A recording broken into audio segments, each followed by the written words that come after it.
Don't just watch in the dark. Click subscribe, like, and join now. Before we begin, tell me, where are you listening from and what time is it there? The secret without a name.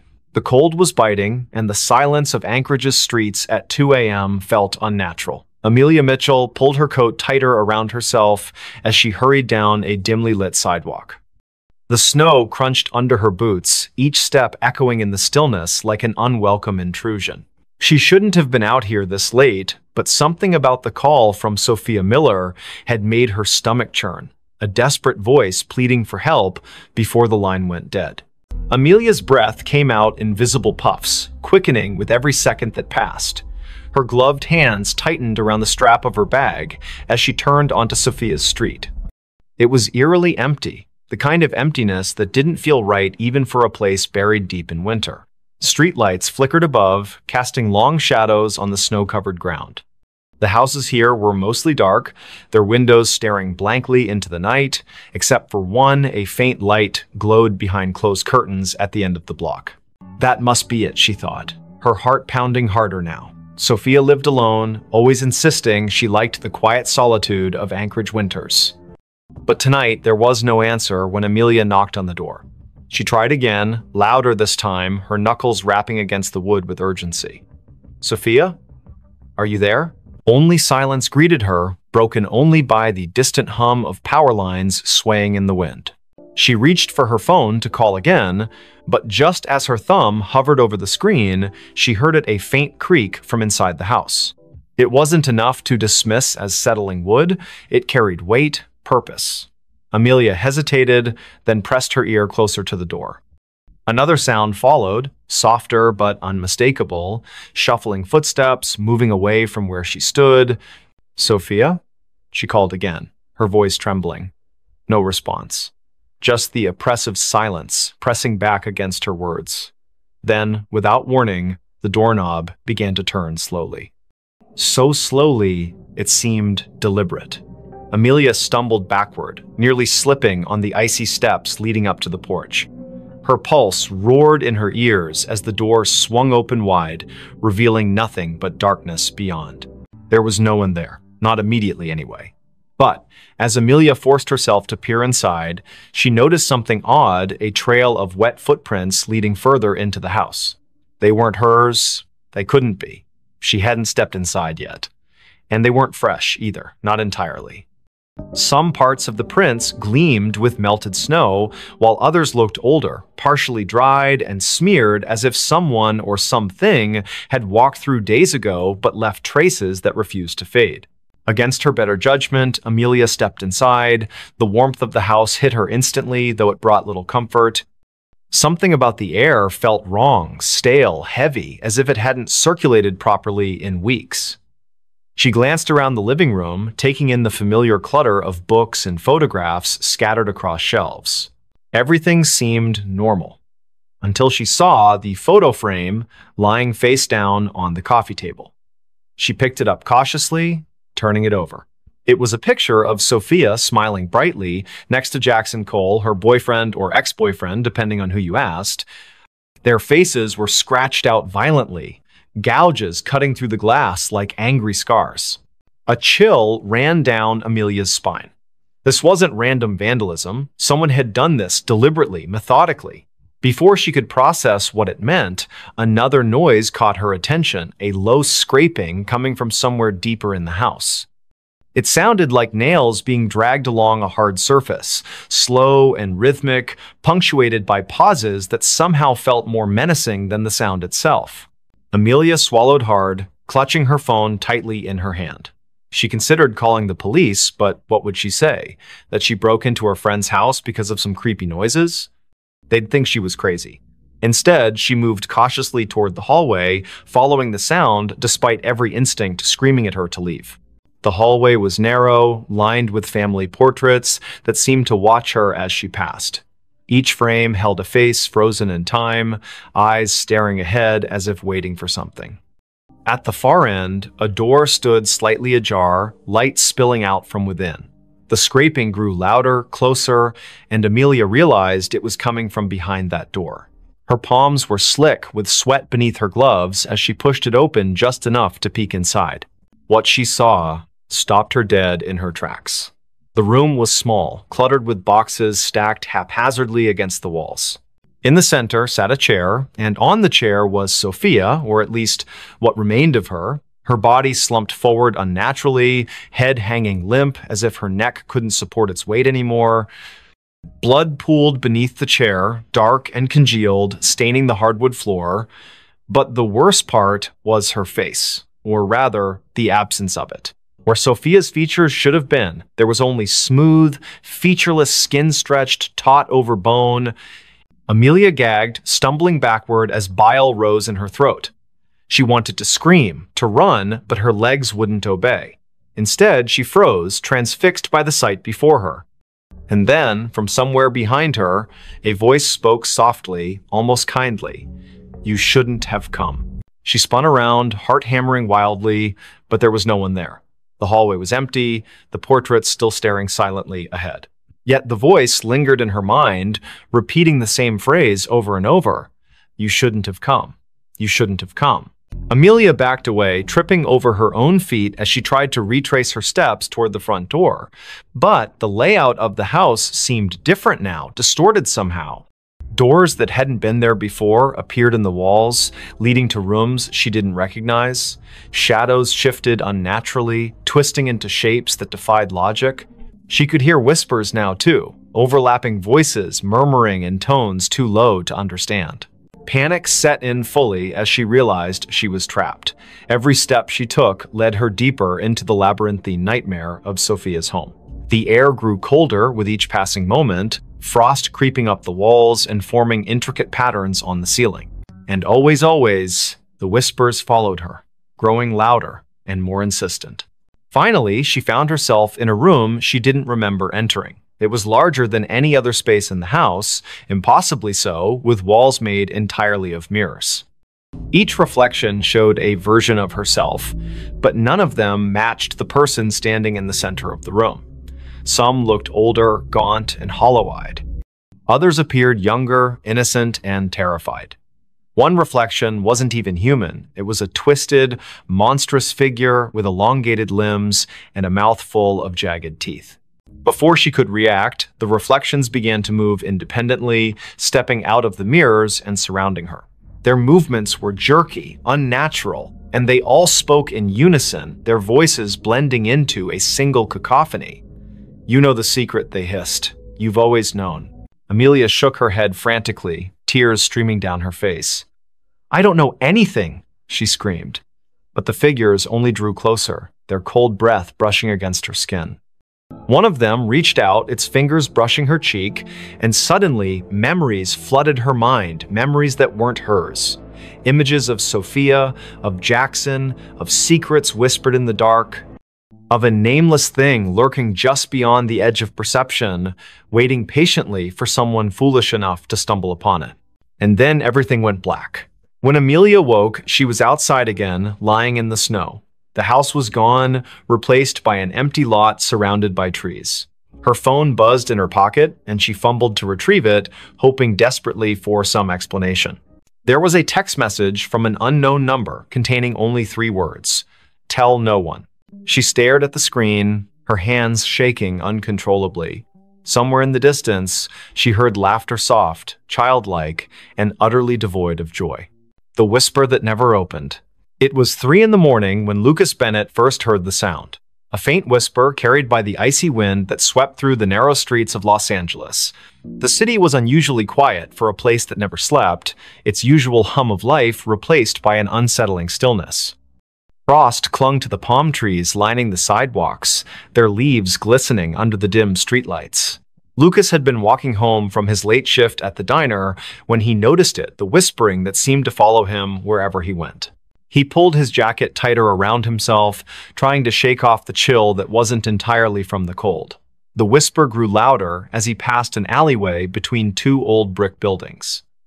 It sounded like words, but nothing coherent, just fragments of syllables that danced at the edge of understanding. His pace quickened, boots crunching against the frost-covered pavement. He told himself it was just the wind playing tricks on him. But deep down, he knew better. Olivia Turner lived in apartment 3B of the building where Lucas rented his studio. She had moved in 6 months ago, and they had exchanged polite greetings in the hallway occasionally. But tonight, when Lucas finally reached his floor, he found her standing outside her door, her face pale and drawn. Her hands trembled as she fumbled with her keys, dropping them twice before managing to unlock the door. Something about her demeanor made Lucas pause. "Everything okay?" he asked, his voice softer than intended. Olivia glanced at him, her eyes wide with something he couldn't quite place. Fear? Exhaustion? Both? She hesitated before answering, I keep hearing things." Her voice cracked slightly. Voices. Whispers. I thought maybe it was just my imagination. She trailed off, looking past him into the dark hallway. Lucas felt a chill run down his spine. He had heard those whispers too. Without thinking, he said, "Me too. Tonight. Outside." Olivia's expression shifted from fear to something closer to relief, though her hands still shook. "Come in," she said quietly, stepping aside. The warmth of her apartment enveloped him immediately, but it did little to ease the tension coiling in his chest. Inside, the room was small but cozy, decorated with mismatched furniture and soft lighting. A half-empty mug of tea sat cooling on the coffee table beside an open book. Olivia gestured for him to sit while she poured herself another cup. "Do you want some?" she asked, holding up the teapot. Lucas nodded, though he doubted anything could settle the unease growing inside him. As she busied herself in the kitchenette, he noticed the curtains were drawn tightly shut, despite the fact that no one would be able to see inside at this hour. The windows themselves seemed almost deliberately avoided. So Olivia began after handing him a steaming mug. "You heard them too, the whispers." It wasn't a question. Lucas took a sip of the tea. It tasted bitter, but he didn't complain. "Yeah, out there. They followed me all the way back here." He set the mug down carefully. "What about you? When did you start hearing them?" Olivia wrapped her fingers around her own mug, staring into its depths as if searching for answers. "A week ago.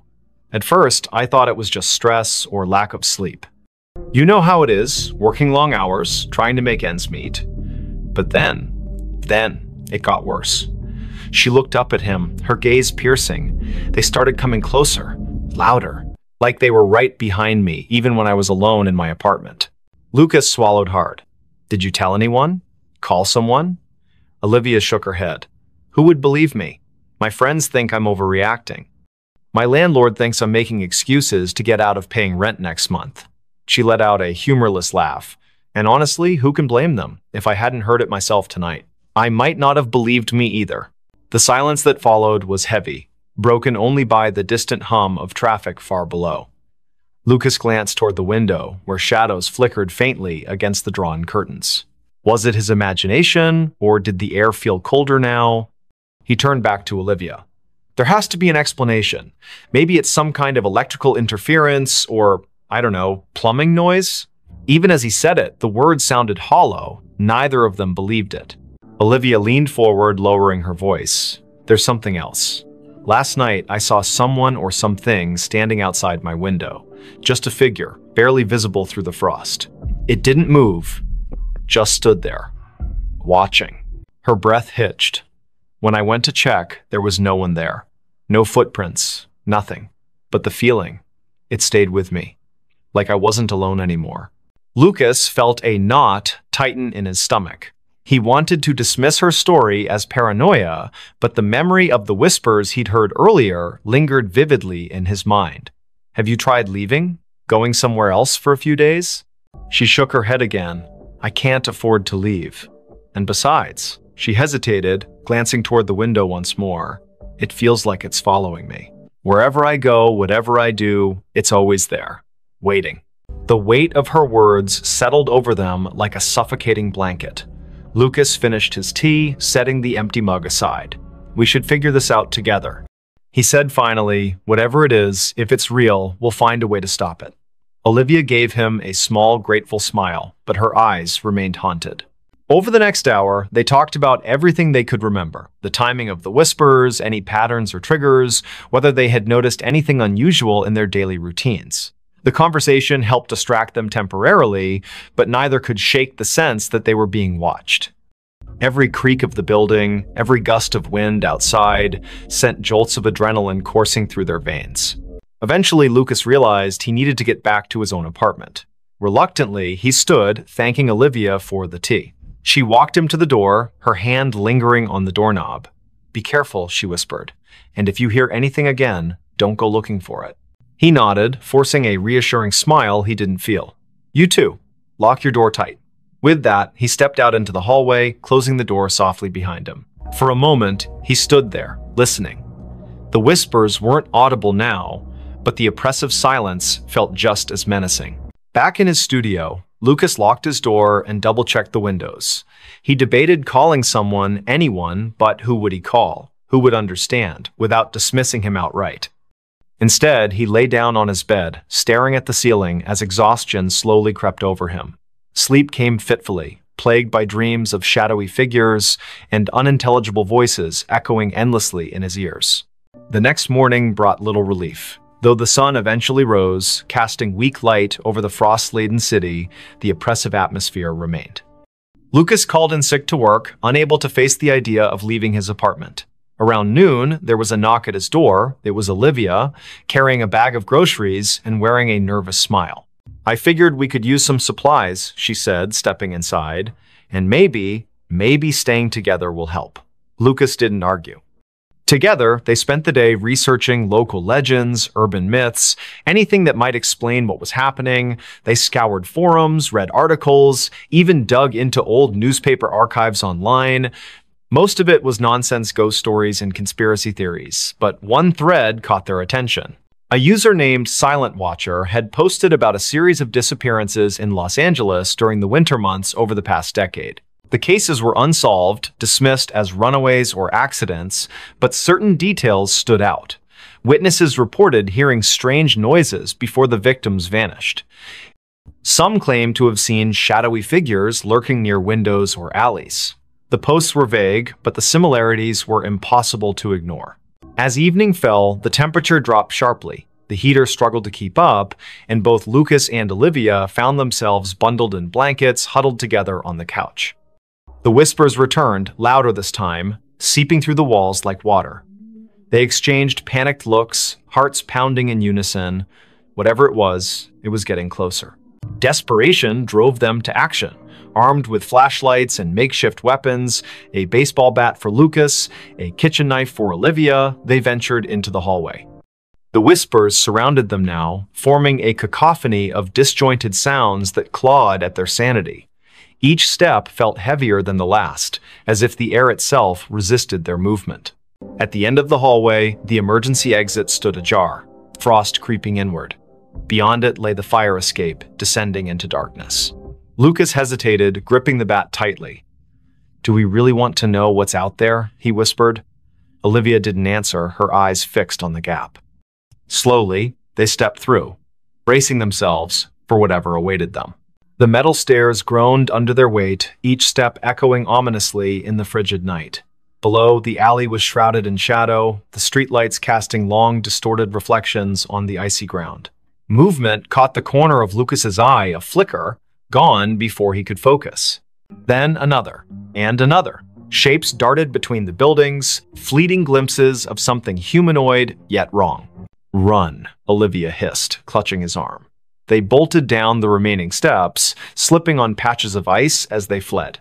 Behind them, the whispers erupted into a deafening roar, filling the air with chaotic sound. Shadows converged, twisting and writhing like living smoke. Panic surged through Lucas's veins as he realized they were being hunted. They rounded a corner, breaths ragged, legs burning.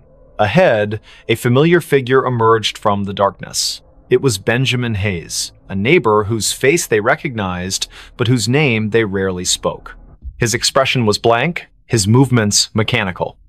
He raised a hand, pointing toward an abandoned warehouse across the street. "In there," he said, his voice devoid of emotion. "You'll find answers." Without hesitation, they obeyed, bursting through the rusted doors of the warehouse. Inside, the air was thick with decay and dampness. Faint traces of graffiti adorned the crumbling walls, remnants of a forgotten era. In the center of the vast space stood a wooden crate, its surface etched with symbols neither of them recognized. Above it hovered a swirling mass of darkness, pulsating rhythmically like a heartbeat. Olivia approached cautiously, her knife trembling in her grip. "What is this?" she murmured, reaching out. Lucas grabbed her wrist, pulling her back. "Don't touch it," he snapped. But it was too late. The moment her fingers brushed the crate, the world around them dissolved into chaos. Images flooded their minds, faces screaming silently, hands clawing at unseen barriers, voices pleading for release. The whispers coalesced into a single, thunderous command. Open me now." Lucas staggered backward, clutching his head as the vision overwhelmed him. Olivia collapsed to her knees, tears streaming down her face. "I can't," she choked out. "I can't stop it." The darkness expanded, consuming the warehouse, swallowing everything in its path. Somewhere in the distance, Benjamin's voice echoed faintly. "You shouldn't have come here." And then, silence. When Lucas opened his eyes, he was alone. The warehouse was gone, replaced by an endless void. Whispers surrounded him, louder than ever, pressing against his skull until he thought it might burst. He screamed, but no sound escaped. The last thing he saw before the darkness claimed him completely was the crate, floating impossibly in the emptiness, its lid inching open. Somewhere in Los Angeles, the sun rose again, frost melted from the trees, and life resumed its usual pace. But in apartment 3B, the curtains remained drawn and the whispers continued, waiting for their next listener.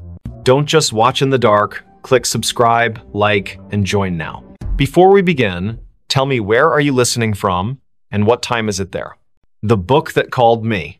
The streets of Chicago were slick with rain, reflecting the dim orange glow of streetlights like shattered mirrors.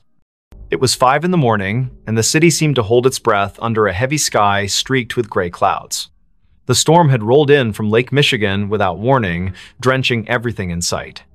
Victoria Evans stood on the corner of Wabash Avenue, clutching her coat tighter around herself as she waited for the traffic light to change.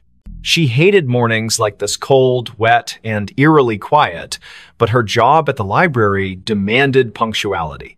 Victoria worked at Harold Washington Library Center, a towering structure that loomed over South State Street like some ancient sentinel. The building's glass facade shimmered faintly in the pre-dawn gloom, catching the occasional flash of lightning that lit up the horizon.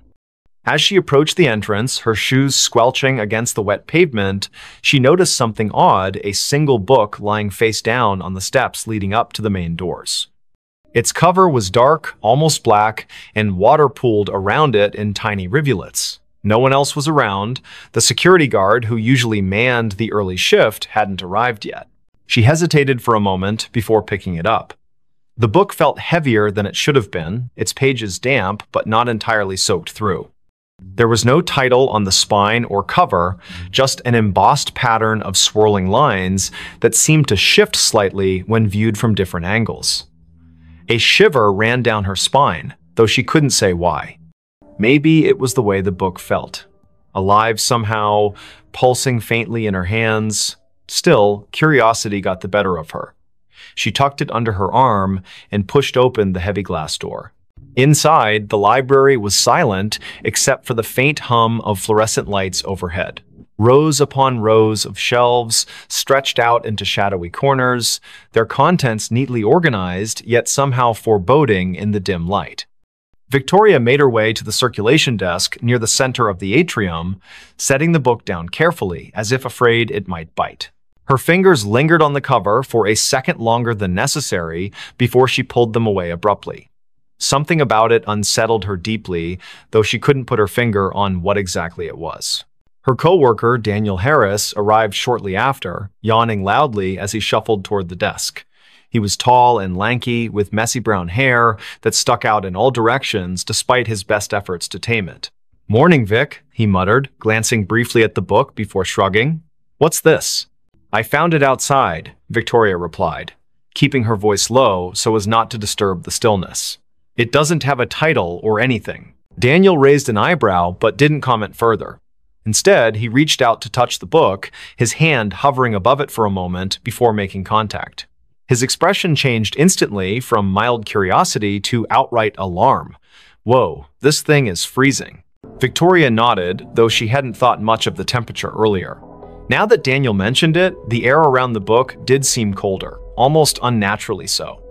She watched as he flipped it open cautiously, revealing blank pages that looked yellowed with age despite being completely dry, or at least they appeared blank at first glance. When Daniel tilted the book slightly toward the light, faint words began to emerge, written in ink that shimmered like oil slicks.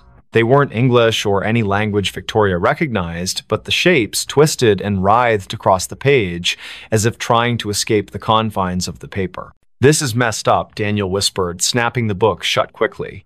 He glanced around nervously, as if expecting someone or something to appear from the shadows. "We should probably report this to management." But Victoria shook her head firmly. "Not yet. Let me look at it again." She wasn't sure why, but the book called to her in a way she couldn't explain. It wasn't just curiosity anymore, it was compulsion, a gnawing need to understand what lay within those shifting symbols. Reluctantly, Daniel handed it back to her, muttering something about coffee before disappearing into the staff lounge. Alone now, Victoria opened the book once more. This time, the sensation was stronger, the weight of unseen eyes watching her every move. The text seemed clearer too, forming jagged patterns that pulsed rhythmically, almost like a heartbeat. Without realizing it, she leaned closer, her nose nearly brushing the surface of the page. And then she heard it a whisper, soft and insidious, threading itself into her thoughts. It wasn't audible in the traditional sense, more like a memory surfacing unbidden. The voice spoke in fragments, disjointed phrases that coalesced into meaning only when she focused hard enough. "Find me," it said. "Free me." Startled, Victoria slammed the book shut, her heart pounding wildly in her chest. Had Daniel heard it? Was she imagining things? She glanced toward the staff lounge, half expecting him to come running out, but there was no sign of him, just silence and the oppressive weight of the library closing in around her. For the rest of the day, Victoria tried to focus on her duties, shelving returned books and assisting patrons with research queries. But the presence of the mysterious volume weighed heavily on her mind. It sat on the edge of her desk, seemingly innocuous, yet impossible to ignore. Every time she passed by, she swore she could feel it humming softly, vibrating with suppressed energy. By late afternoon, the temptation became unbearable. She locked herself in the staff break room, determined to decipher even a fraction of what the book contained. The whispers returned almost immediately, louder this time, overlapping each other until they formed a cacophony of voices. Some pleaded for help, others screamed in agony, while a few laughed maniacally. Victoria pressed her palms against her ears, shaking her head violently to block them out. But the sound wasn't external, it came from inside her own skull, burrowing deeper with each passing second.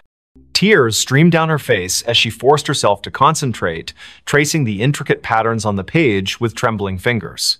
Slowly, painstakingly, the symbols began to rearrange themselves, forming words she could finally understand. "They seek you," the text read. "They hunger." Before she could process what it meant, the lights flickered violently, plunging the room into darkness. A low rumble echoed through the building, like distant thunder, but somehow wrong, unnatural. Victoria scrambled to her feet, clutching the book tightly as she fumbled for the doorknob. When she stepped back into the main hall, the atmosphere had shifted dramatically. Shadows danced along the walls where none should exist, twisting and contorting into grotesque shapes. The air smelled metallic, tinged with decay. And worst of all, the silence was gone, replaced by faint scratching sounds, like claws dragging across wood. "Daniel?" she called out, her voice cracking with fear. No response. Panic rising, she moved toward the circulation desk, hoping to find some semblance of safety there. But as she rounded the corner, she froze. The shelves lining the aisles were no longer filled with books, they were empty, hollow husks stretching endlessly into the gloom. Where had everything gone? What was happening? A sudden movement caught her eye, a figure darting between the rows ahead. It was small, hunched over, moving with jerky, unnatural motions. Victoria backed away instinctively, clutching the book to her chest like a shield. The figure stopped abruptly, turning to face her. Its head tilted sideways, impossibly far, joints cracking audibly. Then it lunged.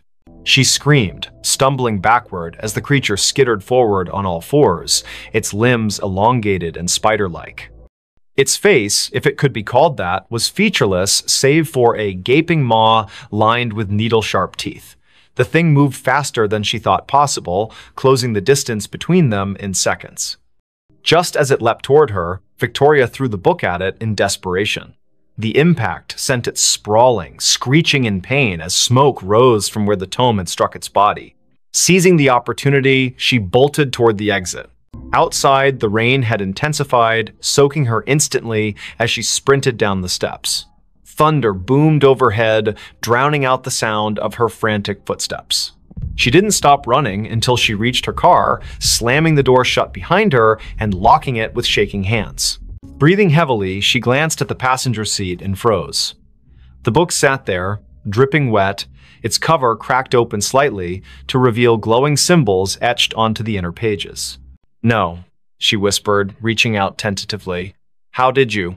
The car rocked violently as something slammed into the roof, denting the metal inward.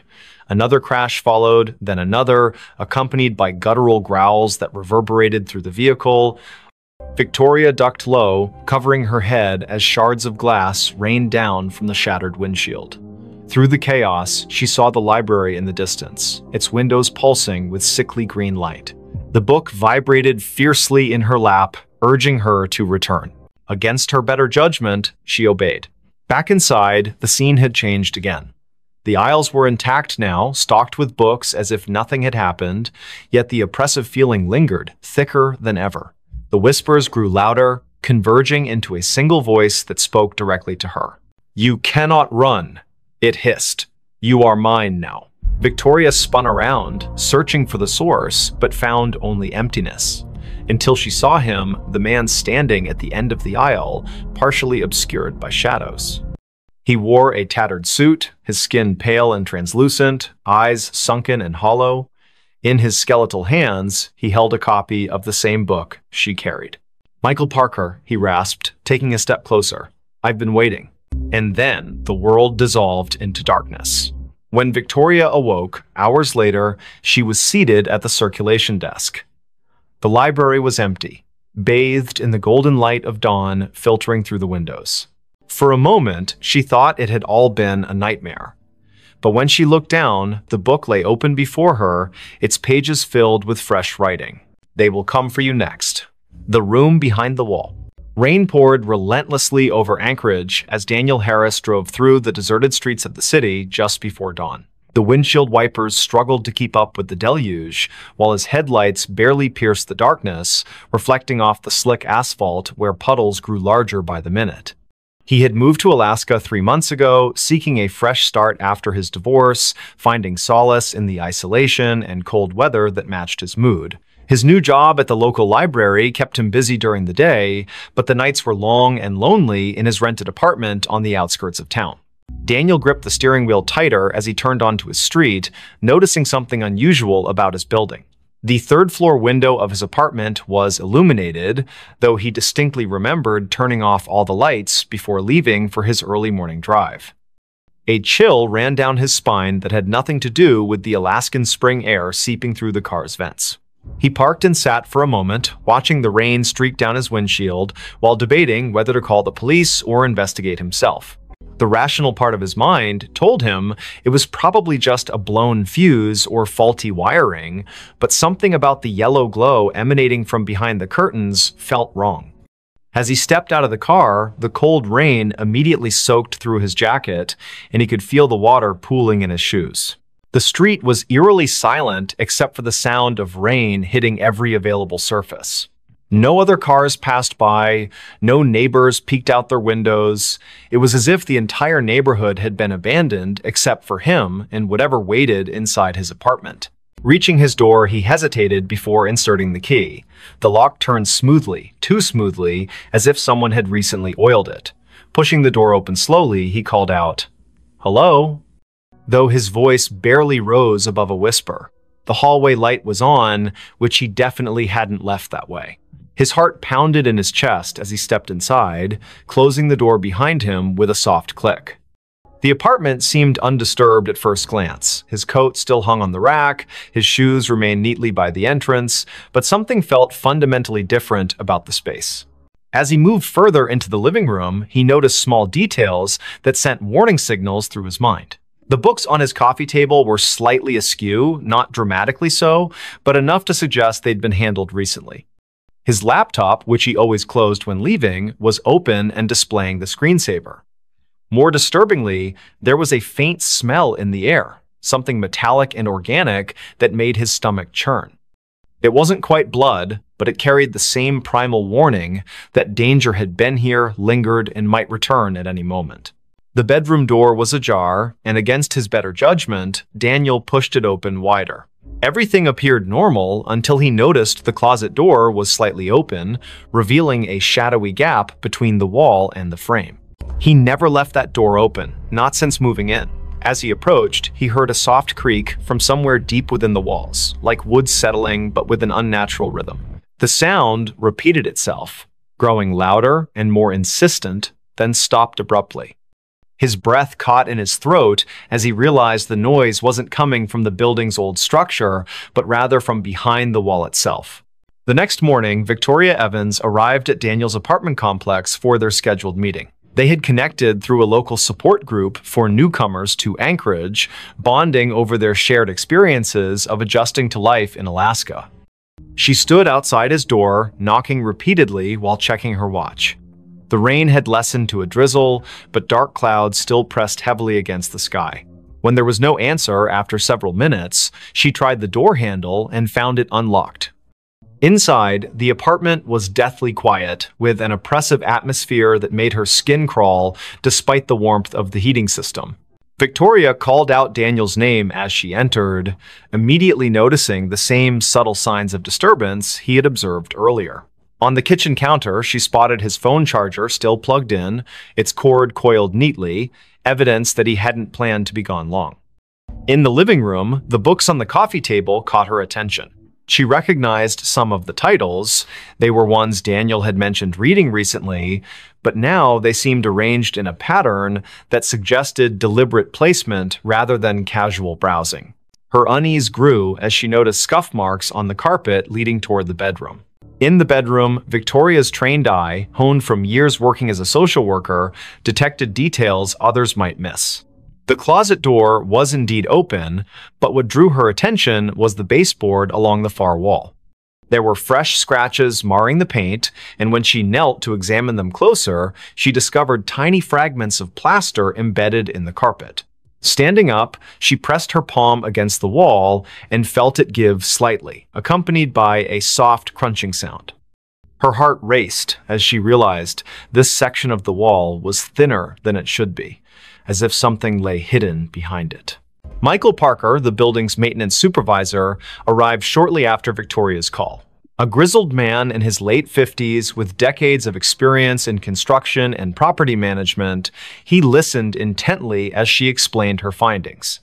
His expression grew increasingly grave as he examined the wall, running his fingers along the edges of the baseboard. Without saying a word, he fetched tools from his maintenance cart and began carefully removing sections of the wall paneling. The drywall came away easily, almost too easily, revealing a narrow cavity behind. What they discovered in the hidden space defied immediate comprehension.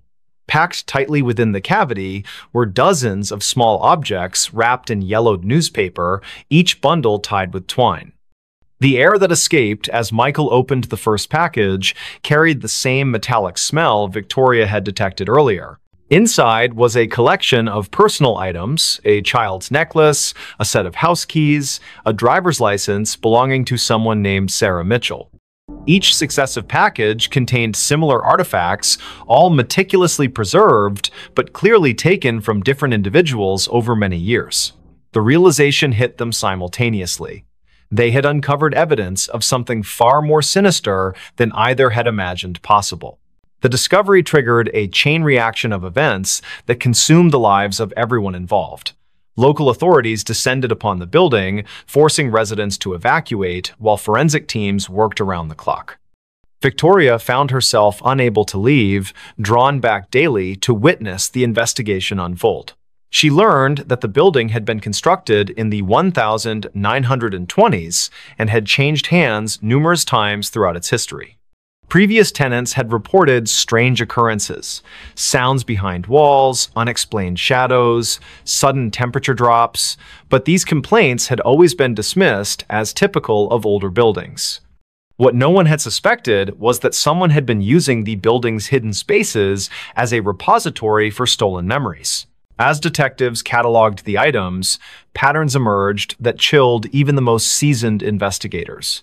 Many of the victims had disappeared without a trace, their cases eventually classified as cold files. Some had vanished decades ago, while others were more recent. The oldest item dated back to 1947, a silver locket containing a photograph of two young girls, while the newest was a smartphone manufactured only 3 years prior. The collection spanned generations, suggesting that whoever had been operating behind these walls had maintained their activities for nearly 75 years. The implications were staggering and raised questions about how such systematic predation could have gone unnoticed for so long. Daniel's disappearance added another layer of complexity to the case. Security footage from the building's lobby showed him returning home the previous night, but never leaving again. His car remained parked outside, and his personal belongings were still in the apartment. The only clue was a set of muddy footprints leading from his bedroom to the hidden cavity in the wall, prints that matched his shoe size exactly. Investigators theorized that he might have stumbled upon the collector in the act and become another victim, but without physical evidence, they couldn't confirm this theory. Victoria became obsessed with understanding the pattern behind the disappearances. She spent hours poring over police reports, cross-referencing dates and locations with historical weather data. A disturbing trend emerged. Nearly all the abductions had occurred during heavy rainstorms, particularly in spring when the days were shortest and visibility poorest. The timing suggested premeditation and intimate knowledge of both the building's layout and the routines of its occupants. Whoever had been collecting these artifacts understood human behavior well enough to predict when people would be most vulnerable. The building itself seemed to become more active as the investigation progressed. Residents who had lived there for years reported hearing strange noises at night, thumps and scrapes that echoed through the walls. The heating system developed inexplicable malfunctions, causing rooms to alternate between freezing and sweltering temperatures. Maintenance workers refused to enter certain areas alone, claiming they felt watched even when no one else was present. Most disturbingly, several people reported seeing fleeting shadows move across walls where no source of light could account for them. Forensic examination of the hidden cavity revealed additional horrors. Deep gouges marred the wooden framework, and analysis showed traces of human tissue embedded in the splinters. Blood spatter patterns suggested violent struggles had taken place within the confined space, though the lack of bodies complicated efforts to reconstruct specific events. The collector had apparently used the cavity as both storage and execution chamber, creating a macabre shrine to their crimes. Experts noted that the care taken in preserving each artifact spoke to a deep psychological pathology, possibly rooted in trauma or obsession. Detectives identified a potential suspect through painstaking research into the building's ownership history. A man named Edgar Thompson had purchased the property in 1946 and managed it until his death in 1982. Records showed he had lived in the very apartment where Daniel had resided, and multiple former tenants recalled rumors about strange noises emanating from his unit. However, Thompson's involvement raised more questions than answers, given that items continued to appear in the cavity long after his passing. This suggested either complicity from subsequent owners or that someone else had taken up his dark legacy. Victoria's investigation took a personal turn when she discovered her own grandmother's name among the list of missing persons. Margaret Evans had vanished in 1963 while visiting Anchorage, leaving behind only a hotel receipt and unanswered questions. The revelation shook Victoria to her core, transforming her professional interest into something far more visceral. She found herself spending nights in the vacant building, sitting in the empty apartment, and listening to the walls breathe with secrets that refused to remain buried. Spring gave way to summer, but the rain continued to fall in Anchorage as if nature itself mourned the atrocities uncovered in the old building. The investigation expanded beyond municipal boundaries as connections emerged between missing persons cases across Alaska. Detectives identified a network of similar hidden spaces in other buildings throughout the state, each containing its own collection of stolen lives. The scale of the operation suggested coordination among multiple individuals, raising the possibility that what had begun as one man's obsession had evolved into something far more organized and dangerous. One night, while Victoria sat alone in the apartment, she heard a sound that froze her blood. From behind the newly repaired wall came the unmistakable creak of footsteps, slow and deliberate. She grabbed her phone to call for help, but found no signal in the suddenly dead zone of the building. The footsteps grew closer, accompanied by the soft rustle of fabric brushing against wood. Then came a voice, barely audible but unmistakably human, whispering words that made her skin crawl. "You shouldn't have looked. You shouldn't have seen." The voice sounded ancient, yet familiar, carrying echoes of countless voices absorbed over decades. The police response team arrived 20 minutes later, bursting into the apartment with weapons drawn. They found Victoria unconscious on the floor, her phone shattered beside her. Paramedics determined she had suffered a severe panic attack but would recover. Yet when they examined the wall where she claimed to have heard the voice, they discovered something that defied explanation. Fresh scratches marred the newly installed drywall, forming words that spelled out a single chilling message: "Not done yet." The marks were too high for anyone to reach without assistance, and security cameras showed no one entering or leaving the apartment during the crucial time period. As weeks turned into months, the case remained unsolved despite mounting evidence. The building was eventually condemned, deemed structurally unsafe due to unforeseen damage discovered during renovations. Residents scattered to different parts of the city, but many reported feeling eyes upon them in their new homes, especially during rainstorms. Victoria returned to her work as a social worker, but found herself constantly looking over her shoulder, certain that whatever had operated in those walls continued to watch from the shadows. The last anyone saw of Daniel Harris was captured by a traffic camera 2 blocks from his apartment on the night he disappeared. The footage showed him walking briskly through the rain, occasionally glancing over his shoulder as if pursued. His image blurred momentarily, then reappeared moving in the opposite direction, though no one else appeared in frame. When enhanced, the video revealed something impossible. His reflection in a storefront window showed him reaching toward the camera with an expression of pure terror, though his physical form continued walking away.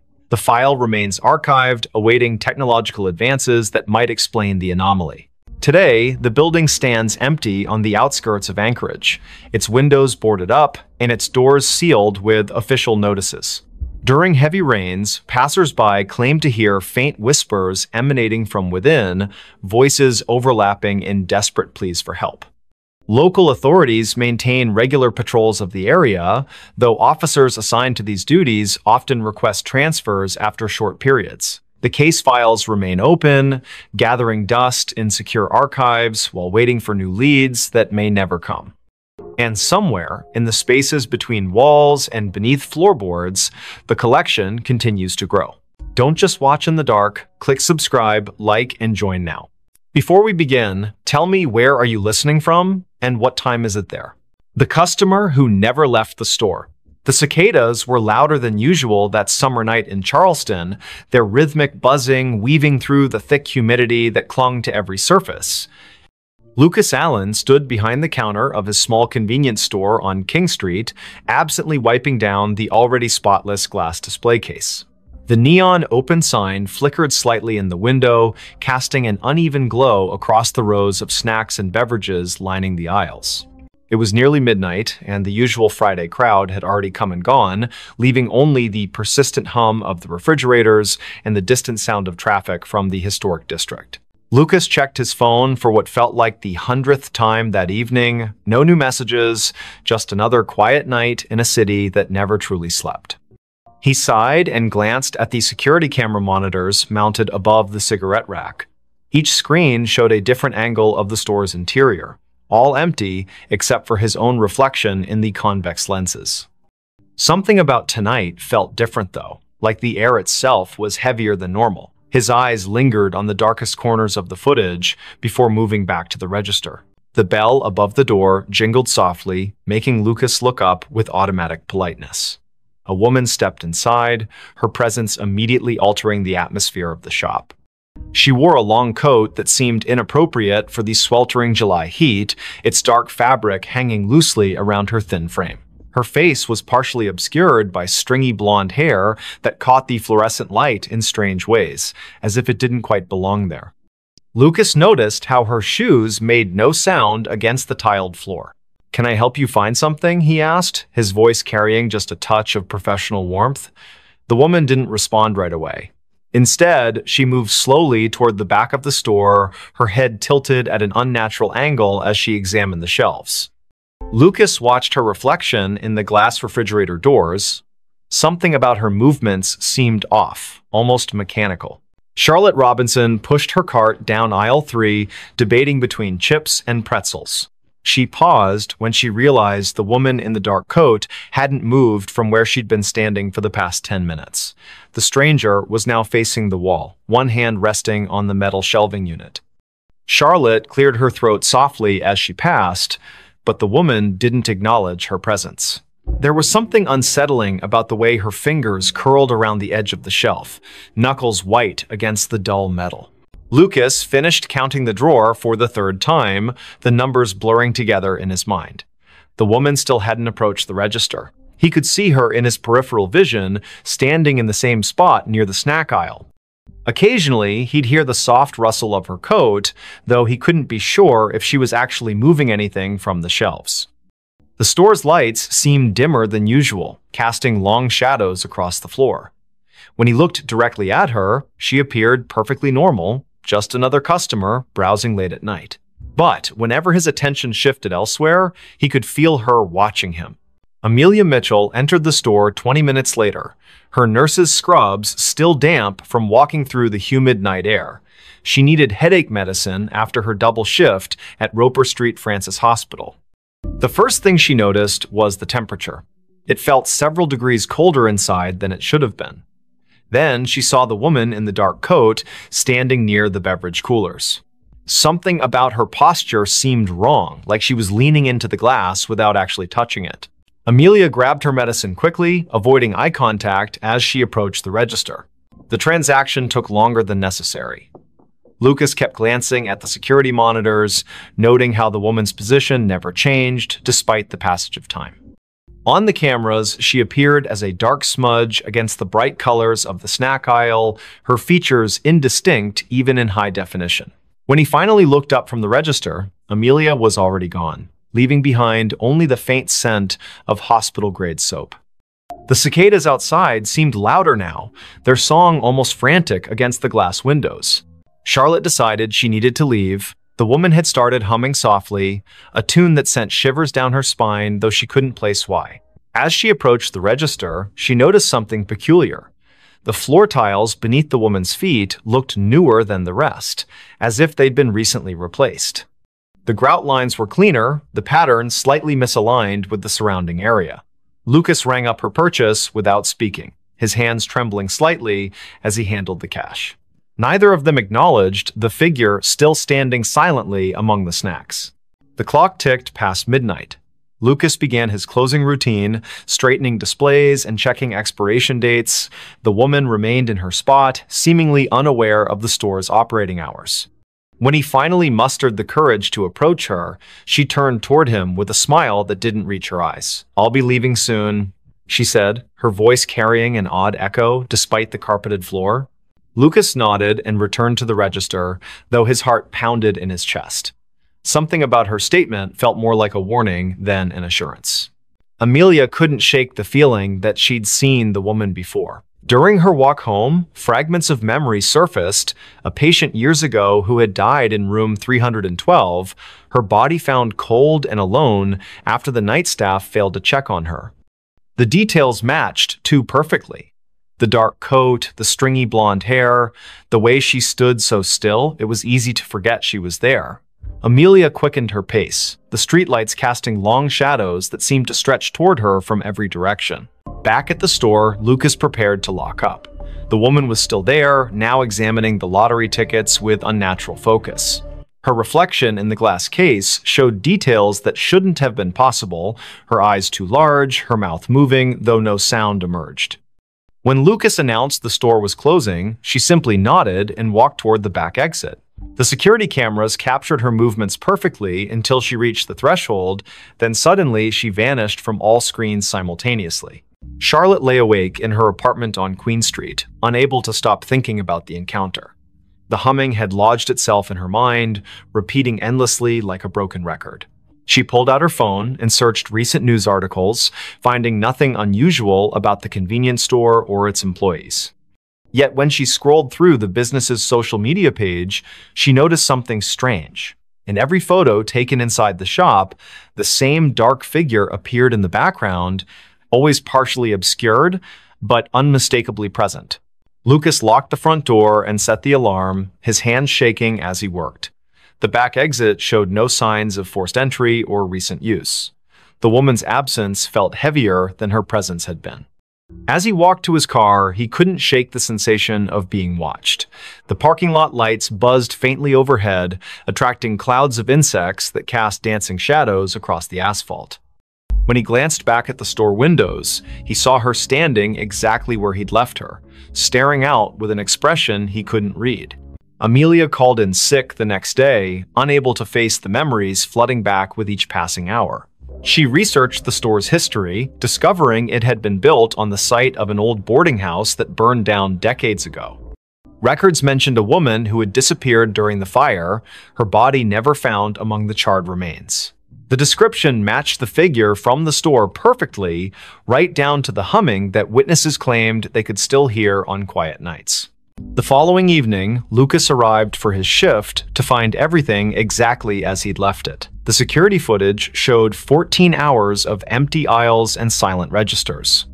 Yet, when he reviewed the previous night's recording, there she was again, appearing in the snack aisle as if she'd never left, moving with purpose toward the back of the store.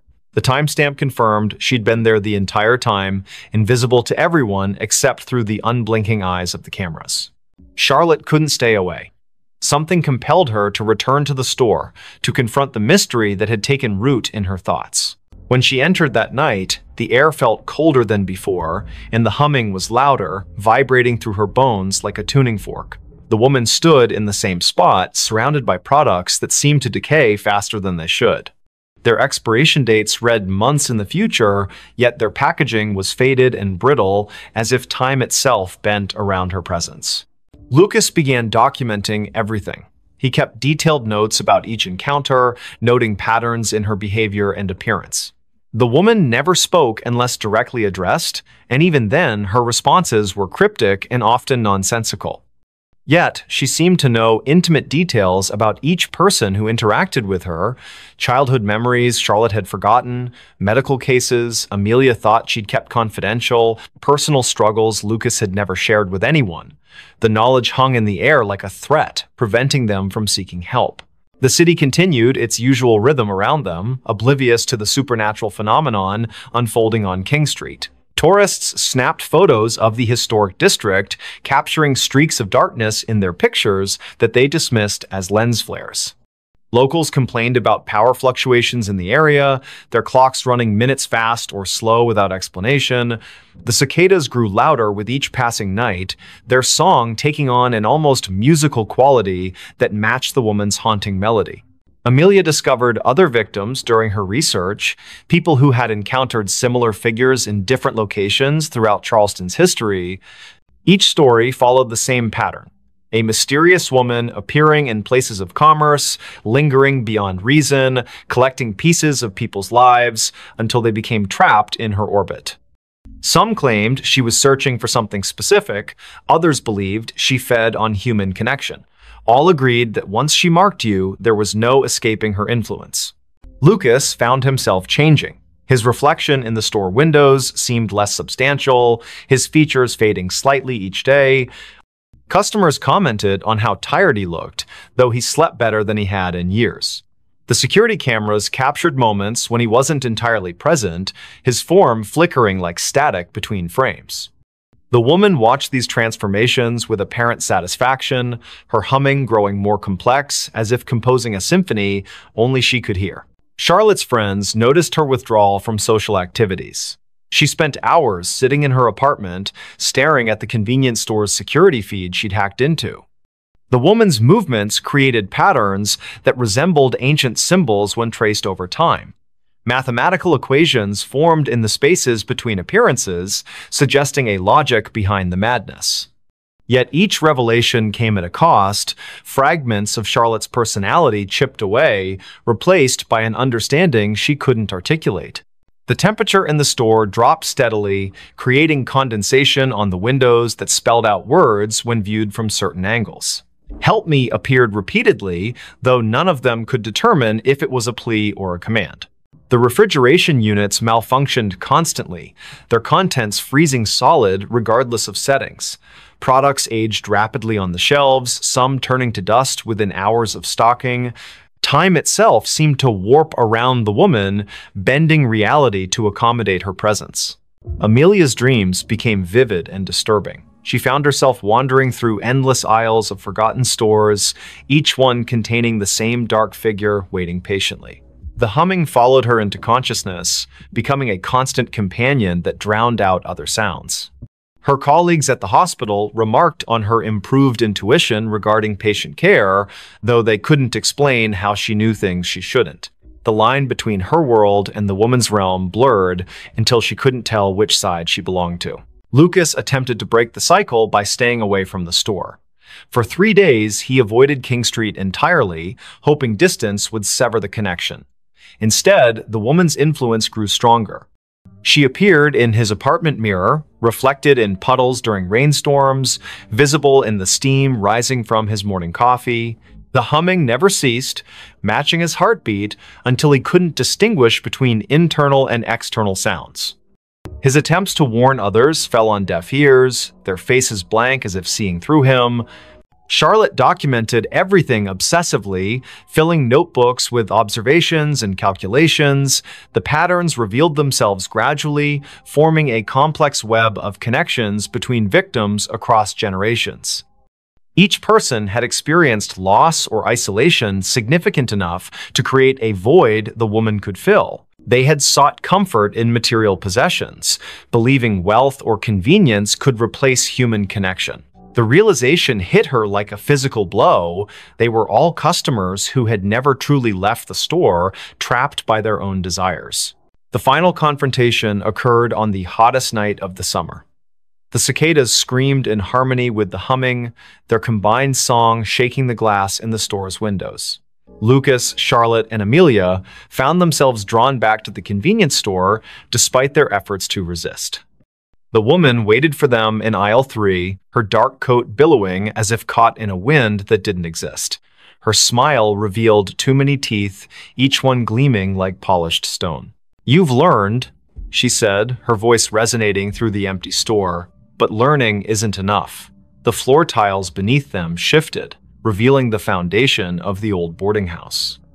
Charred wood and ash filled the space where modern construction should have been. The security cameras captured everything perfectly, broadcasting their final moments to empty monitors throughout the building. One by one, they stepped forward, unable to resist the pull any longer. The store remained open for business the next day. New employees arrived, unaware of the previous staff. Customers browsed the aisles, selecting items they didn't need but couldn't refuse. In the security footage, dark figures moved among the shelves, their forms becoming clearer with each passing night. The humming continued, growing louder with each new victim drawn into its melody. And in aisle 3, the woman waited patiently, collecting souls who had forgotten what it meant to truly leave. The room that breathed. Boston stirred under the weight of another spring morning, the air thick with a peculiar warmth that seemed misplaced for the season. Daniel Harris stood on the cracked sidewalk outside number 17 Marlborough Street, his fingers tracing the edge of an old brass key in his pocket. The building before him loomed like a forgotten sentinel, its red brick facade darkened by decades of Boston winters and neglect. Across the street, Victoria Evans leaned against her parked car, arms crossed tightly across her chest as she watched Daniel approach the entrance. The neighborhood was waking up slowly, curtains twitching in nearby windows as residents observed the newcomers. Michael Parker emerged from the alley beside the building, his camera slung around his neck, capturing the uneven angles of the structure with professional precision. "This place gives me the creeps," he muttered, though his lens stayed trained on the upper floors, where shadows seemed to move independently of the rising Sunday. Daniel's footsteps echoed hollowly as he climbed the worn stone steps to the front door. The wood beneath his feet felt spongy, yielding slightly with each step. He paused at the threshold, glancing back at his companions. Victoria gave him a tight smile while Michael adjusted his camera settings, seemingly oblivious to the faint scraping sound coming from somewhere deep within the building. The key turned with unexpected ease, revealing a vestibule that smelled of damp paper and something else. Something metallic and sharp. Inside, the air was unnaturally still, as if the house itself was holding its breath. Dust motes hung suspended in shafts of weak morning light that filtered through grimy windows. To their left, a staircase spiraled upward into darkness, its banister wrapped in layers of peeling paint. Directly ahead, a hallway stretched toward the rear of the building, lined with doors that seemed to lean inward as if drawn by some invisible force. The wallpaper, once elegant, now peeled away in long strips that curled toward the floor like dead leaves. Victoria's heels clicked against the hardwood as she moved to examine a series of framed photographs hanging crookedly on the wall. Her fingers hovered above the glass but didn't touch. "These pictures," she began, her voice dropping to a whisper. In each frame, people stood stiffly posed, their eyes fixed on something just beyond the camera's view. What disturbed them most was the background. Through windows behind the subjects, they could see the same room appearing in every photograph, its details shifting subtly but unmistakably present in each era depicted. Michael joined her, his camera clicking softly as he documented the unsettling gallery. "That's impossible," he said, pointing to one particular image. "Look at the dress styles. These photos span nearly a century, but that room." His voice trailed off as he noticed something moving in the corner of the frame. When he looked up, the hallway appeared empty, yet the sensation of being watched pressed heavily against his skin. The temperature dropped suddenly, causing their breath to mist in the air.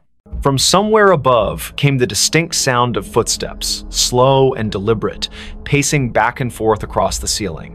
Daniel called out, his voice echoing unnaturally loud in the confined space.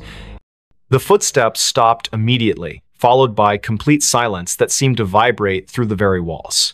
Then came a new sound, a soft, rhythmic creaking like the gentle expansion and contraction of old wood. But this wasn't coming from the structure itself. It was emanating from the room at the end of the hall, pulsing with a life of its own. Daniel took the first step toward the source of the sound, his palm slick against the railing of the staircase. The wooden steps groaned beneath his weight, each complaint sounding louder than the last. Halfway up, he paused, certain he'd heard whispered words trailing after him like cobwebs brushing against his ears. Victoria followed close behind, her hand occasionally reaching out to steady herself against the wall, only to pull back sharply each time her fingers made contact. The wallpaper felt warm to the touch, almost feverish, and when she looked closely, she thought she saw veins of black mold spreading outward from each point of contact. At the top landing, they found themselves facing 3 doors, each painted a different shade of gray that seemed to shift depending on how long you stared. The middle door stood slightly ajar, swaying gently, despite the absence of any breeze.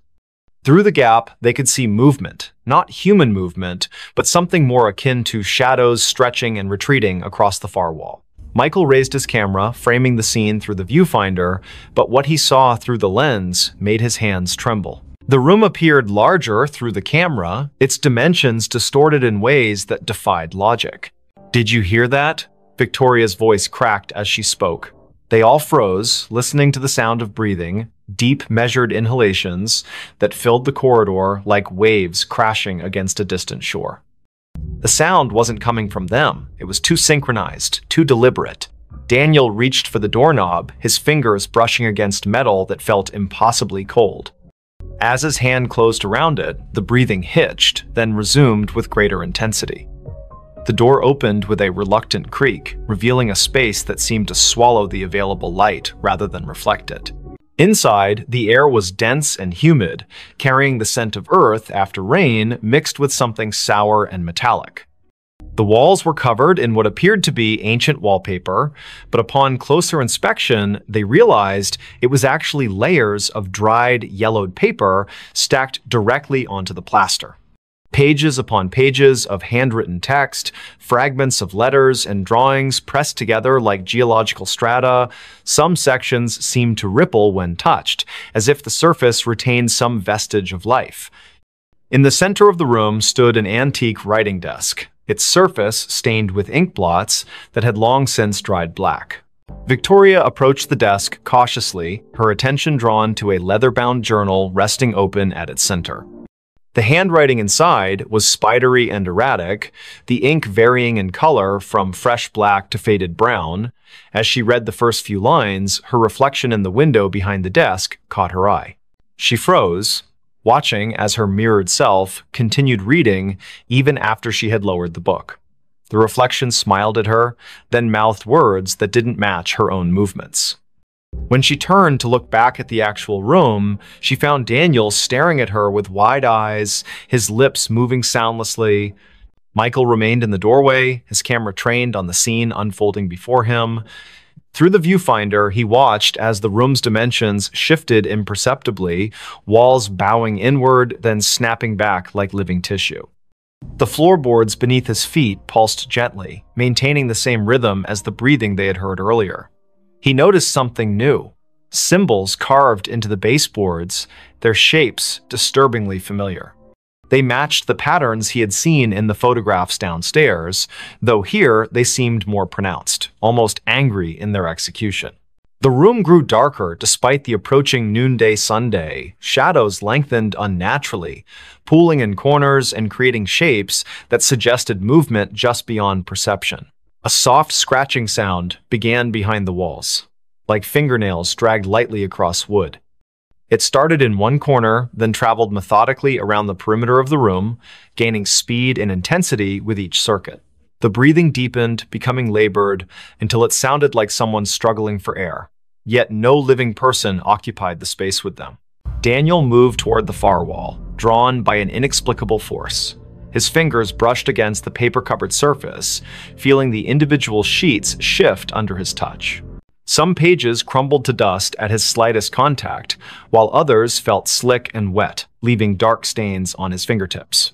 He realized with growing dread that the papers weren't merely covering the wall, they were growing from it, sprouting like fungal growths in the dim light. Words formed and reformed before his eyes, sentences rearranging themselves into coherent paragraphs that told stories of lives lived and lost within these walls. The breathing changed pitch suddenly, becoming higher and more rapid. The room responded physically, its walls expanding outward, then contracting violently. Books fell from shelves that hadn't been there moments before, their pages fluttering like wounded birds. The desk in the center split down the middle, revealing a cavity stuffed with more paper, all bearing the same frantic handwriting. Victoria stumbled backward as the journal in her hands began to burn, not with fire, but with a cold light that seared her palms without leaving marks. The reflected version of herself in the window had disappeared completely, replaced by something darker and less defined. Michael's camera flashed repeatedly, capturing images he couldn't see with his naked eye. Through the viewfinder, he watched shadowy figures emerge from the walls, their forms distorted but somehow familiar. They moved with purpose, gathering around the edges of the room like spectators at a performance. Their faces remained indistinct, but their presence pressed against his consciousness like a migraine building behind his eyes. The symbols on the baseboards glowed faintly, their light pulsing in time with the room's breathing. A sudden gust of wind swept through the space, though none of the windows had opened. Papers swirled in miniature cyclones, settling randomly across the floor in patterns that suggested meaning. The breathing grew ragged, punctuated by wet, gurgling sounds that made Victoria cover her ears with both hands. She sank to her knees as memories flooded her mind, memories that weren't hers. Faces of strangers flashed before her eyes, each accompanied by a surge of emotion so intense it brought tears streaming down her face. Pain, loss, despair, each sensation more vivid than anything she had experienced in her own life. Daniel found himself drawn to the farthest corner of the room, where the wall seemed to pulse more noticeably than the others. His hands moved of their own accord, tearing at the layers of paper until he exposed bare wood underneath. Carved deeply into the surface were names, hundreds of them, overlapping and intertwining like roots. Some he recognized from the photographs downstairs, others were unfamiliar but carried the same weight of tragedy. As he traced his fingers over the names, he felt them respond, the wood warming beneath his touch and the letters seeming to rearrange themselves into new configurations. The room's breathing became erratic, gasping now as if fighting for survival. The walls contracted violently, forcing everyone toward the center. Papers flapped like trapped birds, their whispers building into a cacophony of voices speaking in languages none of them understood. The symbols on the baseboards burned brighter, their light casting everything in harsh relief. Michael's camera died suddenly, its battery drained despite being fully charged that morning. Still, he kept pressing the shutter button, hoping to capture something of what he saw through the viewfinder, shapes moving just beyond the threshold of visibility. Victoria screamed as the floor beneath her feet gave way, not collapsing, but opening like a mouth hungry for sustenance. She fell forward, catching herself on hands that sank partially into the wood as if it had become liquid. The journal's cold light spread across her arms, illuminating veins that seemed to contain flowing ink rather than blood. Memories continued to assault her mind, each one bringing physical pain that made her whole body convulse. The reflected version of herself returned in the window, reaching out toward her with hands that passed through the glass as if it were water. Daniel tore at the wall faster now, his fingers bleeding as he clawed deeper into the wood. With each name he uncovered, the room reacted more violently. The breathing became wheezing, punctuated by wet coughs that sprayed droplets of something dark against the remaining intact wall. The uncovered names began to glow, their light joining with that of the symbols on the baseboards until the entire room shimmered with an otherworldly radiance. Shapes moved within the walls themselves, pressing against the surface from the other side like creatures trying to break free. Michael retreated to the doorway, his legs shaking as he watched his friends struggle against forces they couldn't comprehend. Through his useless camera, he saw the truth of the room laid bare. A massive, beating heart at its core, pumping darkness instead of blood through veins of corrupted wood. The symbols served as valves, regulating the flow of whatever malignant force inhabited the space. The photographs downstairs weren't just documentation, they were warnings, each one showing the room consuming another victim who had come too close to understanding its nature. The breathing stopped suddenly, leaving a silence so profound it hurt their ears. The room held its collective breath, waiting. The walls began closing in, not quickly, but inevitably, their movement accompanied by the sound of thousands of pages turning simultaneously. Victoria pulled herself free from the floor, her arms streaked with black ichor that evaporated into smoke before hitting the ground. The journal's light had consumed her shadow, leaving her outlined in negative space. She joined Daniel at the wall, helping him tear away the remaining paper in a desperate attempt to reach whatever core lay hidden beneath. As they worked, the room showed them its true face.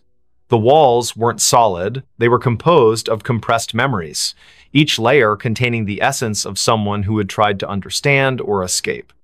Faces pressed against the surface from the other side, their mouths open in silent screams that vibrated through the very bones of the building. The symbols on the baseboards merged into a single pulsing sigil that dominated the floor, its light so bright it burned away the darkness entirely. The heart at the room's center beat once, twice, then exploded outward in a wave of energy that threw them all backward. When they opened their eyes again, they found themselves standing outside number 17 Marlborough Street. The building looked different now, newer somehow, its bricks clean and its windows reflecting the afternoon sun without distortion. A young couple walked past them, discussing plans to renovate the upstairs apartment. Daniel reached into his pocket for the brass key, but found only lint. Michael's camera hung heavy around his neck, its memory card wiped clean. Victoria's hands bore no marks, though she could still feel the phantom burn of ink-filled veins beneath her skin. They never spoke about what happened inside the room. Each carried their own piece of its secret, buried deep where it couldn't consume them completely. Sometimes, late at night, Daniel would wake to the sound of breathing coming from his closet. Michael developed a habit of taking long detours to avoid walking past 17 Marlborough Street. Victoria found herself drawn to old journals and letters, unable to resist the urge to document everything she encountered. The room had marked them, claimed part of their essence, and though they had escaped its physical confines, its influence followed them like a shadow that refused to dissipate. Weeks later, during another unseasonably warm spring morning, a new set of tenants moved into the building. They marveled at how well-preserved the old place was, how the upstairs apartment seemed to breathe with a life of its own. In the main bedroom, they discovered an antique writing desk with a leather-bound journal resting open at its center. The first tenant to touch it felt a surge of inspiration so powerful it brought tears to her eyes. She began writing immediately, her pen moving across the page with a will that wasn't entirely her own. Outside, the wind picked up, carrying with it the faint sound of pages turning and the gentle, measured breathing of something that had waited patiently for new voices to add to its collection. Don't just watch in the dark. Click subscribe, like, and join now. Before we begin, tell me, where are you listening from and what time is it there? The whisper that breathed. A summer storm brewed over Boston, its dark clouds casting long shadows across the narrow streets of Beacon Hill. The air was thick with humidity, and the faint scent of rain mingled with the salty breeze from the nearby harbor. At precisely 5 in the afternoon, when the sun should have still been high, an unnatural twilight descended upon the city. Andrew Scott hurried down Pinckney Street, his leather satchel slapping against his side with each quickened step. The first rumble of thunder echoed in the distance, vibrating through the cobblestones beneath his worn loafers. He had taken this route home 1,000 times before, but today something felt different. The usual sounds of the neighborhood, children playing, dogs barking, the occasional car engine, were strangely muted. Only the wind seemed alive, whispering through the ancient trees that lined the street, whispering in a way that made Andrew's skin prickle. He glanced at the old Victorian house at number 17, its windows dark and unwelcoming despite the early hour. The for sale sign in the yard swayed gently, though he couldn't feel any breeze on his face. Madison Rivera stood at her kitchen window on Mount Vernon Street, staring out at the gathering storm. Her teacup trembled slightly in her hand as she watched the clouds churn above the gold dome of the State House. She had lived in this neighborhood her entire life, but never had she seen such an ominous sky this early in the evening. The antique clock on her wall ticked loudly in the silence, each second stretching longer than it should. Something about the atmosphere felt wrong, like the world was holding its breath, waiting for something to happen. In the South End, James Cooper sat alone in his apartment on Tremont Street, absently flipping through old photographs. The lightning flashed outside, illuminating his collection of vintage cameras displayed on the shelves. His fingers paused on a particular picture, a group of friends gathered at Boston Common, smiling faces frozen in time. But as another bolt of lightning illuminated the room, he could have sworn one of the faces in the photograph moved, just for a moment. Just enough to make his heart skip a beat. The frame fell from his hands, shattering on the hardwood floor. Andrew found himself drawn to the old cemetery at the top of Copp's Hill. The wrought iron gates creaked open before him, though he was certain he hadn't touched them. The gravestones stood like silent sentinels, their weathered inscriptions barely visible in the dim light. As he walked between the rows, the whispers grew louder, more distinct. They weren't words exactly, more like fragments of memories or thoughts that didn't belong to him. A cold droplet of rain hit his cheek, followed by another. The storm was getting closer, the thunder growing more insistent, yet he couldn't bring himself to leave. Madison's phone rang suddenly, making her jump. The caller ID showed a number she didn't recognize, but something compelled her to answer. "Hello?" she said, her voice barely above a whisper. There was no response, only the sound of breathing, slow, deliberate, measured breaths that seemed to echo in her ear. The connection remained open, the breathing continuing without variation. She wanted to hang up, but her fingers wouldn't move. Outside, the wind picked up, rattling the windows and sending a chill through the room despite the summer heat. James had gathered the broken pieces of the photograph frame and was attempting to reconstruct it when he noticed something odd. The image inside had changed. Where once there had been 6 smiling faces, now there were 7. The new face wasn't clear, just a blur of features that seemed to shift when he tried to focus on them. The room temperature dropped suddenly, and his breath came out in visible puffs. From somewhere deep within the walls, he heard a soft scraping sound, like fingernails dragging across wood, getting closer with each passing moment. The rain began to fall in earnest now, drumming against rooftops and streaming down window panes throughout the city. Andrew found himself standing before a particular gravestone, its inscription worn almost smooth by time. Yet he could read it perfectly in his mind.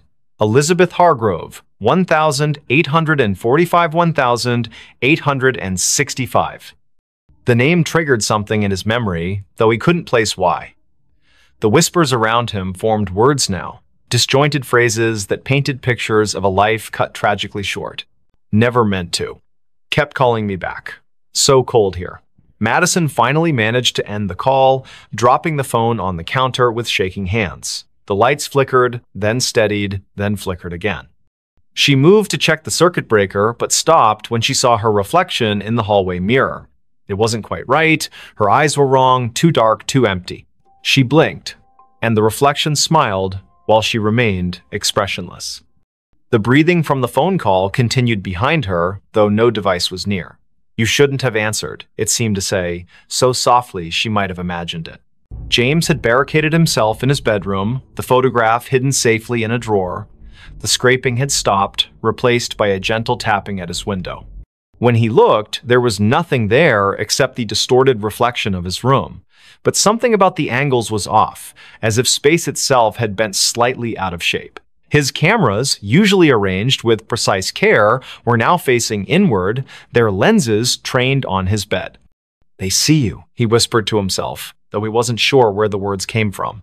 The storm outside reached its peak, lightning flashing continuously, yet the darkness in his room deepened rather than lifted. The 3 of them, Andrew, Madison, James, were connected by threads they couldn't see, drawn together by forces beyond their understanding. Each had experienced strange occurrences before, dismissing them as coincidence or imagination. But now, as the storm battered Boston and the boundaries between worlds grew thin, they would be forced to confront the truth. Elizabeth Hargrove's story wasn't finished, and somehow they had become part of its conclusion. Andrew traced his fingers along the edge of the gravestone, feeling the rough stone bite into his skin. The pain was real, grounding him when everything else felt surreal. The whispers told him things, terrible things, about what had happened here all those years ago. A forbidden love, a desperate plea, a final betrayal. The rain soaked through his clothes, but he barely noticed. In his mind's eye, he could see her, Elizabeth, young and beautiful, standing at the edge of the hill, looking out toward the harbor. Her lips moved, forming words he couldn't hear over the storm. But he could feel them, resonating in his chest like a second heartbeat. Madison had retreated to her basement, seeking sanctuary from whatever haunted her home. The old furnace hummed in the corner, its rhythm matching the breathing that now filled every room. Boxes stacked against the walls contained fragments of her family's history, generations of Riveras who had lived and died in this very house. She opened one at random, finding a yellowed newspaper clipping. The headline read, "Local Girls' Mysterious Death Shocks Community." The date was June 12, 1865. The photograph showed a girl who looked remarkably like her, standing beside a man whose face was obscured by shadow. He promised, the breathing seemed to say. But he lied. James discovered something in his closet, a small wooden box he didn't remember owning. Inside were letters, written in elegant script that faded even as he read them. They spoke of longing and loss, of meetings in secret places, of promises broken under duress. The last letter ended abruptly. "If you're reading this, then I have failed. Tell them what he did, tell them how he silenced me, the whispers will guide you." The room temperature plummeted, frost forming on the inside of his window. Outside, something moved between the flashes of lightning, something that shouldn't exist in this world. Find them. It breathed. All of you. The storm reached its crescendo, lightning striking the gold dome of the State House with a deafening crack. For a moment, everything went white, and when vision returned, the city seemed subtly altered. Shadows fell differently, familiar landmarks appeared slightly skewed, people walking in the streets moved as if underwater, their faces blank masks. Those who had been touched by Elizabeth's story felt the change most acutely. Their senses heightened, their perceptions expanded beyond normal limits.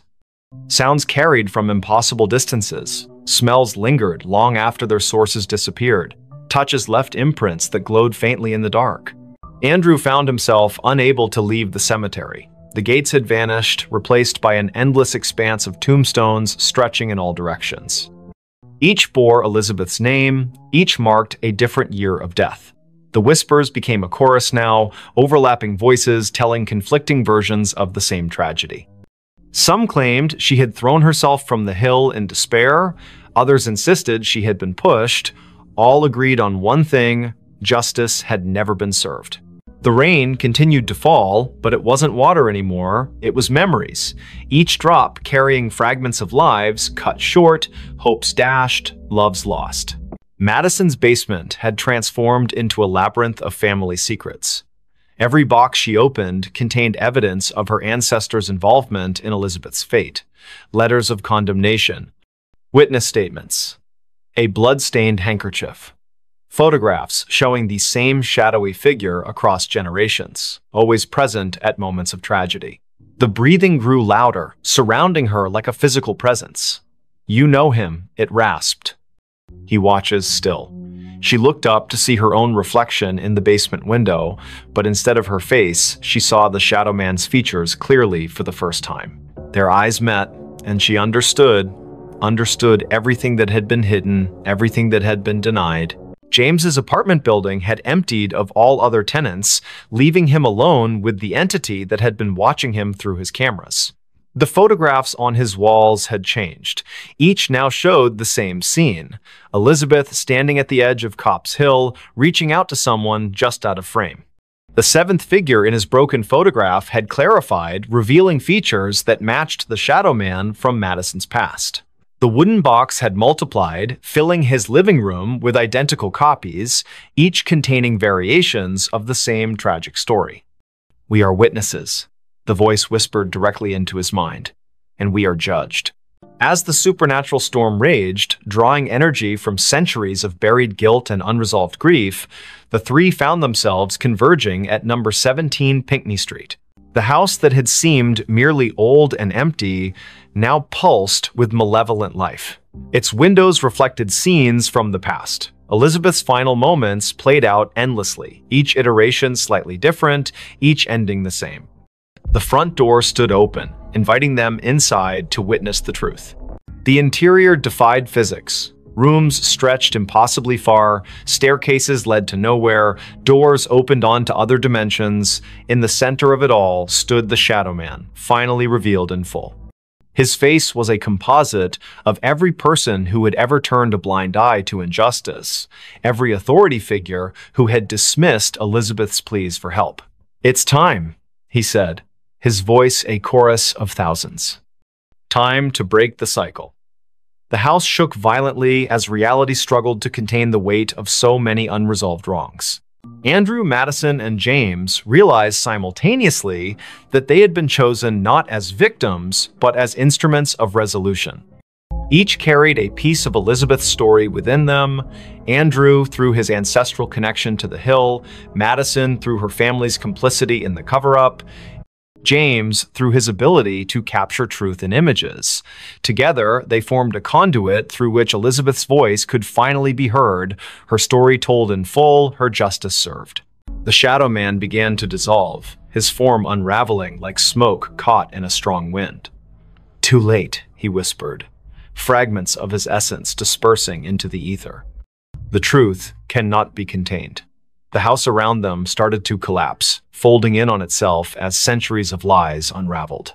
Through the destruction, Elizabeth emerged, not as a ghost, but as a manifestation of collective memory given form.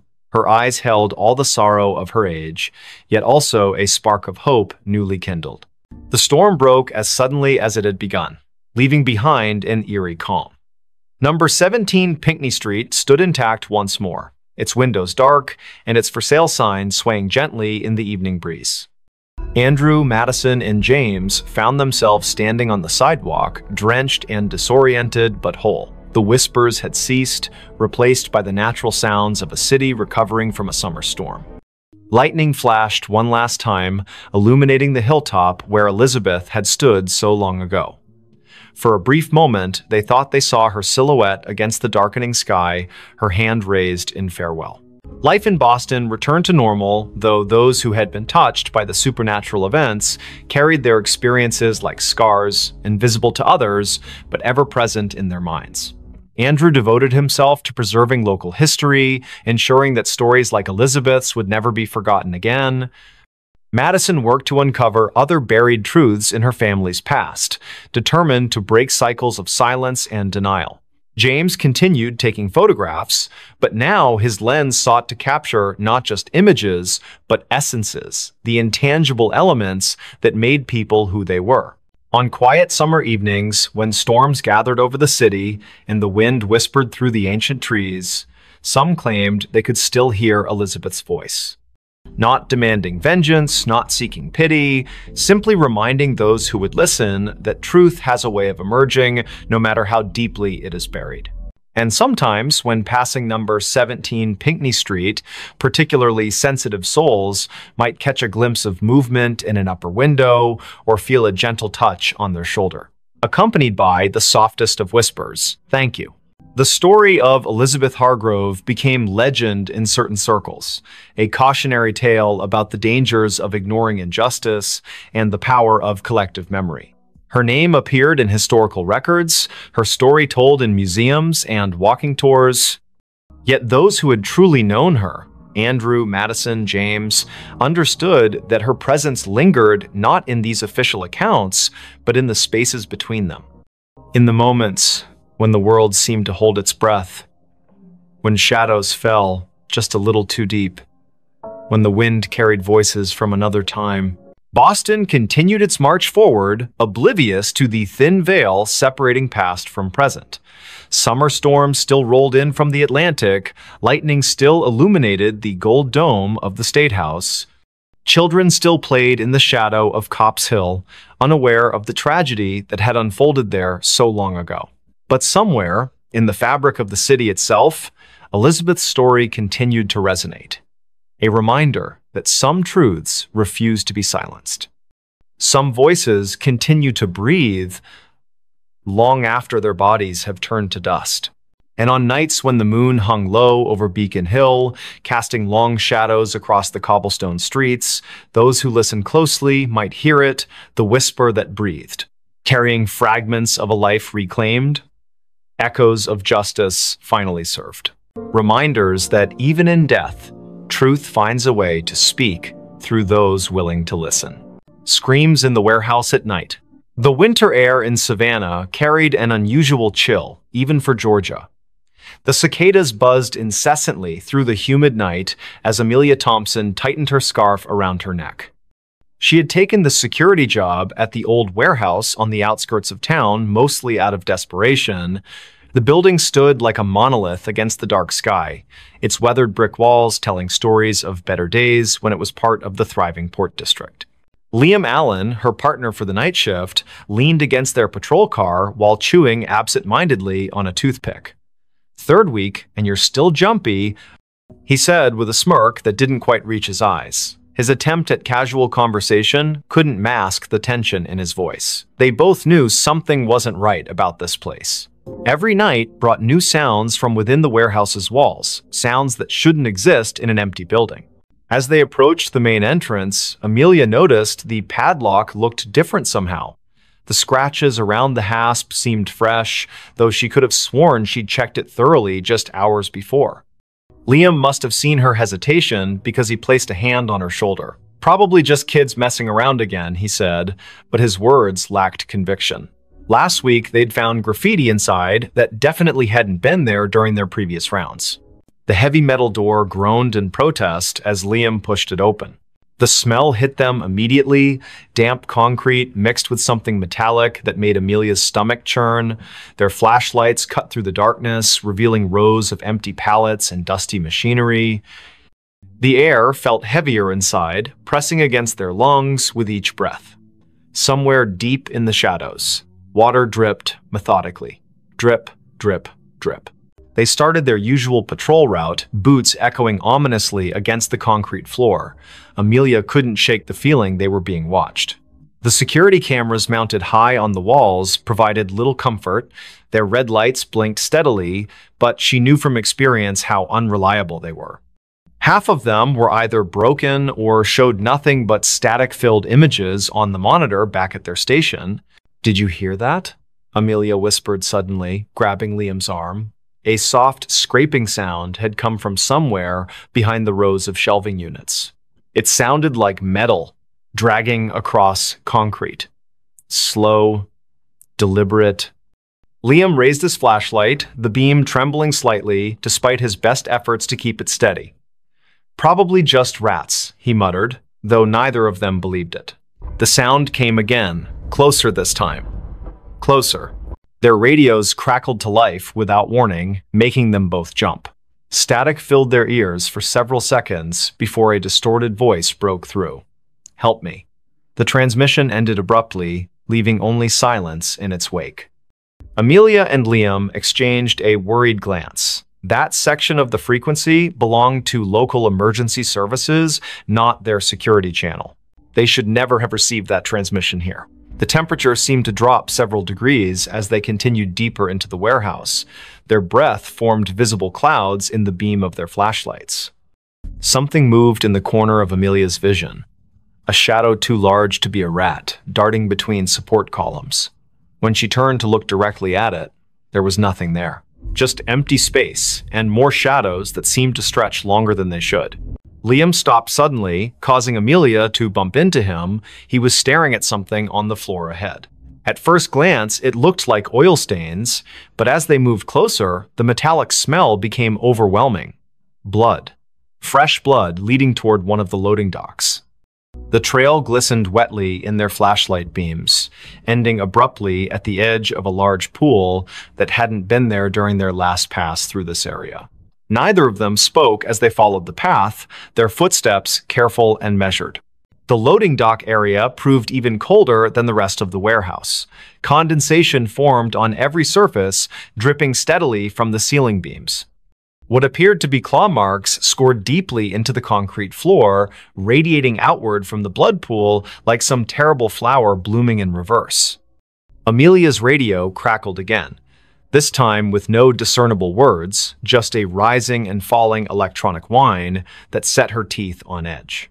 She fumbled to turn it off, but found the volume control unresponsive. Something heavy shifted in the darkness above them. The sound of movement came from the catwalks high overhead, accompanied by a low, guttural growl that reverberated through the metal structure. Liam's flashlight beam swept upward, catching glimpses of movement too fast to track properly. Whatever it was up there moved with unnatural speed, darting between support beams with impossible agility. The growling grew louder and closer. Amelia's training screamed at her to retreat, to get away from whatever was hunting them in the dark. But something else held her rooted to the spot, a primal curiosity mixed with terror that froze her muscles. The blood pool began to bubble softly, tiny crimson bubbles forming and popping with sickening sounds. From the corner of her eye, she saw shapes moving in the darkness beyond the loading dock doors. Too many shapes to count. The attack came without warning. One moment they were scanning the catwalks, and the next, Liam was gone. His flashlight clattered to the ground, rolling away into the shadows. Amelia heard his muffled scream cut short as something massive dragged him upward into the darkness. Her own scream caught in her throat as she backed away, tripping over her own feet in her haste to escape. The thing on the catwalk let out a triumphant roar that shook dust from the ceiling. She scrambled backward, her flashlight beam dancing wildly across the warehouse floor. More figures emerged from the shadows now, surrounding her. They moved with jerky, unnatural motions, their forms humanoid but wrong somehow, too tall, too thin, their limbs bending at impossible angles. The largest figure, presumably what had taken Liam, dropped down from the catwalk with a deafening crash. Its eyes glowed faintly in the darkness, fixing on her with predatory intelligence. The cicadas outside had grown louder, their buzzing almost deafening now. Amelia realized with growing horror that their pattern matched the rhythm of the creature's movements. Each step it took toward her synchronized perfectly with the insect's chorus. The other figures began to circle her, closing in from all sides. Their breathing sounded wet and labored, like liquid being forced through cloth.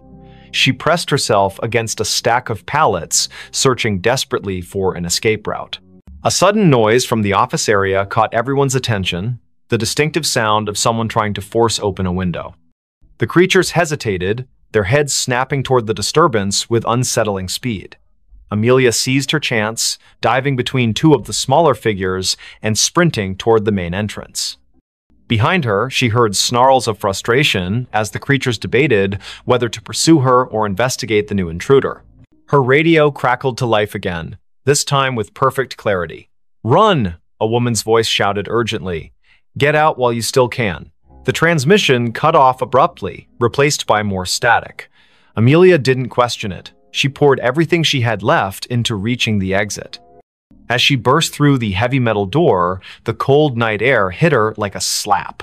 The cicadas fell silent all at once, creating an eerie void where their buzzing had been moments before. Standing by their patrol car was a young woman, probably in her early 20s, dressed in tattered clothes and bleeding from multiple wounds. Her eyes widened when she saw Amelia emerge from the warehouse. "You shouldn't be here," she whispered hoarsely. "None of us should be here." Before Amelia could respond, the girl collapsed to her knees, pointing weakly back toward the building. "They're coming." True to her warning, the warehouse doors slammed shut with enough force to rattle the entire structure.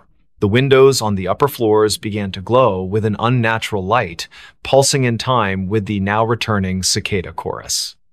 Shadows moved behind the glass in ways that defied physics, stretching and contorting until they seemed to press against the very fabric of reality.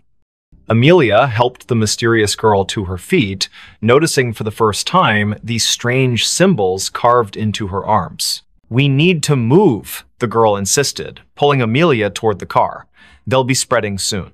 They always do after a feeding." Her words sent chills down Amelia's spine, not least because she realized dawn was still hours away. The temperature continued to drop, frost forming on nearby surfaces despite the humid air. The warehouse seemed to pulse with malevolent energy, its walls expanding and contracting like living tissue. As they reached the patrol car, Amelia risked one last look back. Dozens of glowing eyes stared out from the warehouse windows, watching them with obvious hunger. Something massive moved behind the glass, its silhouette too large to be contained within the building's walls. The girl shoved her into the passenger seat, taking the wheel herself with surprising strength. "Don't look back," she warned as she started the engine. "Whatever you do, don't look back until we're out of Savannah." The drive through the city streets felt surreal. Streetlights flickered erratically as they passed, and the few people still out at this hour seemed to be walking in slow motion, their faces blank and expressionless. The girl Spiel, who introduced herself only as Rachel, kept checking the rearview mirror obsessively, muttering about spread patterns and infestation zones. Amelia wanted to ask questions, but found herself unable to form coherent thoughts, let alone words. They reached the city limits just as the first hints of dawn began to lighten the horizon. Rachel visibly relaxed, though she maintained their speed well above the legal limit. "You got lucky tonight," she said finally. "Most people don't make it out of there alive, especially not after hearing the screams." Amelia opened her mouth to ask what she meant, but Rachel cut her off. "Don't worry about it now. Just know that you've been marked. They'll be watching for you, watching and waiting." The cicadas began their morning song as they left Savannah behind, their buzzing gradually fading into silence. Amelia stared at her reflection in the side window, barely recognizing herself. Her face was pale and drawn, her eyes haunted by things she couldn't yet comprehend. In the distance, church bells began to ring, their tones carrying an unexpected sense of finality. Rachel gripped the steering wheel tighter, her knuckles white against the gathering daylight. Somewhere behind them, in the heart of Savannah's industrial district, the warehouse stood silent and still. Its walls bore fresh scratches and scorch marks that hadn't been there the night before. Inside, pools of blood slowly dried on the concrete floors, already beginning to attract flies. The security cameras remained offline, their lenses cracked and blackened. High above, on the catwalks, something waited patiently for nightfall. Something that remembered the taste of fear. Don't just watch in the dark. Click subscribe, like, and join now. Before we begin, tell me, where are you listening from and what time is it there? The secret without a name. The cold was biting, and the silence of Anchorage's streets at 2 a.m. felt unnatural. Amelia Mitchell pulled her coat tighter around herself as she hurried down a dimly lit sidewalk. The snow crunched under her boots, each step echoing in the stillness like an unwelcome intrusion. She shouldn't have been out here this late, but something about the call from Sophia Miller had made her stomach churn, a desperate voice pleading for help before the line went dead. Amelia's breath came out in visible puffs, quickening with every second that passed. Her gloved hands tightened around the strap of her bag as she turned onto Sophia's street. It was eerily empty. The kind of emptiness that didn't feel right even for a place buried deep in winter. Streetlights flickered above, casting long shadows on the snow-covered ground. The houses here were mostly dark, their windows staring blankly into the night, except for one, a faint light glowed behind closed curtains at the end of the block. That must be it, she thought, her heart pounding harder now. Sophia lived alone, always insisting she liked the quiet solitude of Anchorage winters. But tonight, there was no answer when Amelia knocked on the door. She tried again, louder this time, her knuckles rapping against the wood with urgency. "Sophia? Are you there?" Only silence greeted her, broken only by the distant hum of power lines swaying in the wind. She reached for her phone to call again, but just as her thumb hovered over the screen, she heard it a faint creak from inside the house. It wasn't enough to dismiss as settling wood, it carried weight, purpose. Amelia hesitated, then pressed her ear closer to the door. Another sound followed, softer but unmistakable, shuffling footsteps, moving away from where she stood. "Sophia?" she called again, her voice trembling. No response. Just the oppressive silence pressing back against her words. Then, without warning, the doorknob began to turn slowly. So slowly, it seemed deliberate. Amelia stumbled backward, nearly slipping on the icy steps leading up to the porch. Her pulse roared in her ears as the door swung open wide, revealing nothing but darkness beyond. There was no one there, not immediately anyway. But as Amelia forced herself to peer inside, she noticed something odd, a trail of wet footprints leading further into the house. They weren't hers. They couldn't be. She hadn't stepped inside yet. And they weren't fresh either, not entirely. Some parts of the prints gleamed with melted snow, while others looked older, partially dried and smeared as if someone or something had walked through days ago but left traces that refused to fade. Against her better judgment, Amelia stepped inside. The warmth of the house hit her instantly, though it brought little comfort. Something about the air felt wrong, stale, heavy, as if it hadn't circulated properly in weeks. She glanced around the living room, taking in the familiar clutter of books and photographs scattered across shelves. Everything seemed normal, until she saw the photo frame lying face down on the coffee table. She picked it up cautiously, turning it over. It was a picture of Sophia smiling brightly next to Jackson Cole, her boyfriend or ex-boyfriend, depending on who you asked. Their faces were scratched out violently, gouges cutting through the glass like angry scars. A chill ran down Amelia's spine. This wasn't random vandalism. Someone had done this deliberately, methodically. Before she could process what it meant, another noise caught her attention, a low scraping coming from somewhere deeper in the house. It sounded like nails being dragged along a hard surface, slow and rhythmic, punctuated by pauses that somehow felt more menacing than the sound itself. Amelia swallowed hard, clutching her phone tightly in her hand. She considered calling the police, but what would she say? That she broke into her friend's house because of some creepy noises? They'd think she was crazy. Instead, she moved cautiously toward the hallway, following the sound despite every instinct screaming at her to leave. The hallway was narrow, lined with family portraits that seemed to watch her as she passed. Each frame held a face frozen in time, eyes staring ahead as if waiting for something. At the far end, a door stood slightly ajar, light spilling out from within. The scraping grew louder, closer, and Amelia realized it was coming from behind that door. Her palms were slick with sweat beneath her gloves as she pushed it open just enough to peek inside. What she saw stopped her dead in her tracks. The room was small, cluttered with boxes stacked haphazardly against the walls.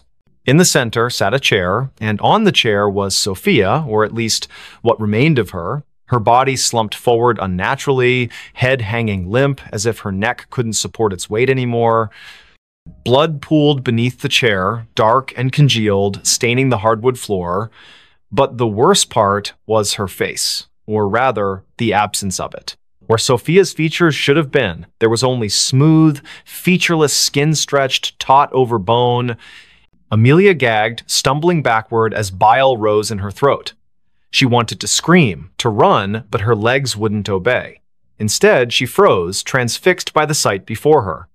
And then, from somewhere behind her, a voice spoke softly, almost kindly. "You shouldn't have come." She spun around, heart hammering wildly, but there was no one there. The hallway was empty, the portraits still staring silently ahead. Yet the voice lingered in her mind, repeating the same phrase over and over. "You shouldn't have come. You shouldn't have come." Amelia backed away, tripping over her own feet as she tried to retrace her steps toward the front door. But the layout of the house seemed different now, distorted somehow. Doors that hadn't been there before appeared in the walls, leading to rooms she didn't recognize. Shadows shifted unnaturally, twisting into shapes that defied logic. She could hear whispers now, too, overlapping voices murmuring in tones too low to understand. Panic set in fully as she realized she was trapped. Every step she took led her deeper into the labyrinthine nightmare of Sophia's home. The air grew colder with each passing moment, frost creeping up the walls and forming intricate patterns on the ceiling. And always, always, the whispers followed her, growing louder and more insistent. Finally, she found herself in a room she didn't remember entering. It was larger than any other space in the house, impossibly so, with walls made entirely of mirrors. Each reflection showed a version of herself, but none of them matched the person standing in the center of the room. Some looked older, gaunt, and hollow-eyed. Others appeared younger, innocent, and terrified. One reflection wasn't even human. It was a twisted, monstrous figure with elongated limbs and a mouth full of jagged teeth. Before she could react, the reflections began to move independently, stepping out of the mirrors and surrounding her. Their movements were jerky, unnatural, and they all spoke in unison, their voices blending into a single cacophony.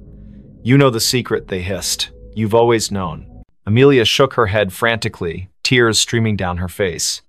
"I don't know anything," she screamed. But the figures only drew closer, their cold breath brushing against her skin.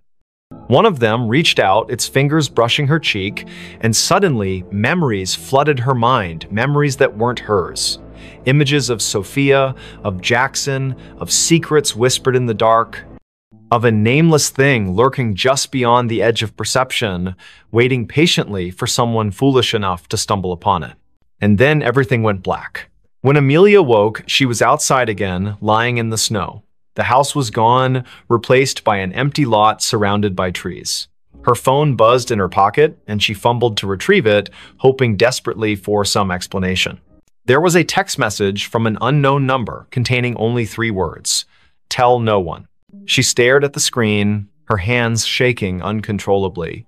Somewhere in the distance, she heard laughter, soft, childlike, and utterly devoid of joy. The whisper that never opened. It was 3 in the morning when Lucas Bennett first heard the sound. A faint whisper carried by the icy wind that swept through the narrow streets of Los Angeles.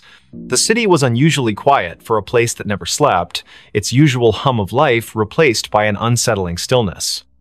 Frost clung to the palm trees lining the sidewalks, their leaves glistening under the dim streetlights. Lucas had been walking home from his late shift at the diner when he noticed it, the whispering that seemed to follow him wherever he went. He pulled his jacket tighter around himself, trying to shake off the chill that wasn't entirely from the cold. The whisper grew louder as he passed an alleyway between 2 old brick buildings. It sounded like words, but nothing coherent, just fragments of syllables that danced at the edge of understanding.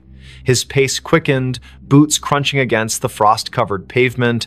He told himself it was just the wind playing tricks on him. But deep down, he knew better. Olivia Turner lived in apartment 3B of the building where Lucas rented his studio. She had moved in 6 months ago, and they had exchanged polite greetings in the hallway occasionally. But tonight, when Lucas finally reached his floor, he found her standing outside her door, her face pale and drawn. Her hands trembled as she fumbled with her keys, dropping them twice before managing to unlock the door. Something about her demeanor made Lucas pause. "Everything okay?" he asked, his voice softer than intended. Olivia glanced at him, her eyes wide with something he couldn't quite place: fear? Exhaustion? Both? She hesitated before answering, I keep hearing things." Her voice cracked slightly. "Voices. Whispers. I thought maybe it was just my imagination." She trailed off, looking past him into the dark hallway. Lucas felt a chill run down his spine. He had heard those whispers too. Without thinking, he said, "Me too. Tonight. Outside." Olivia's expression shifted from fear to something closer to relief, though her hands still shook. "Come in," she said quietly, stepping aside. The warmth of her apartment enveloped him immediately, but it did little to ease the tension coiling in his chest. Inside, the room was small but cozy.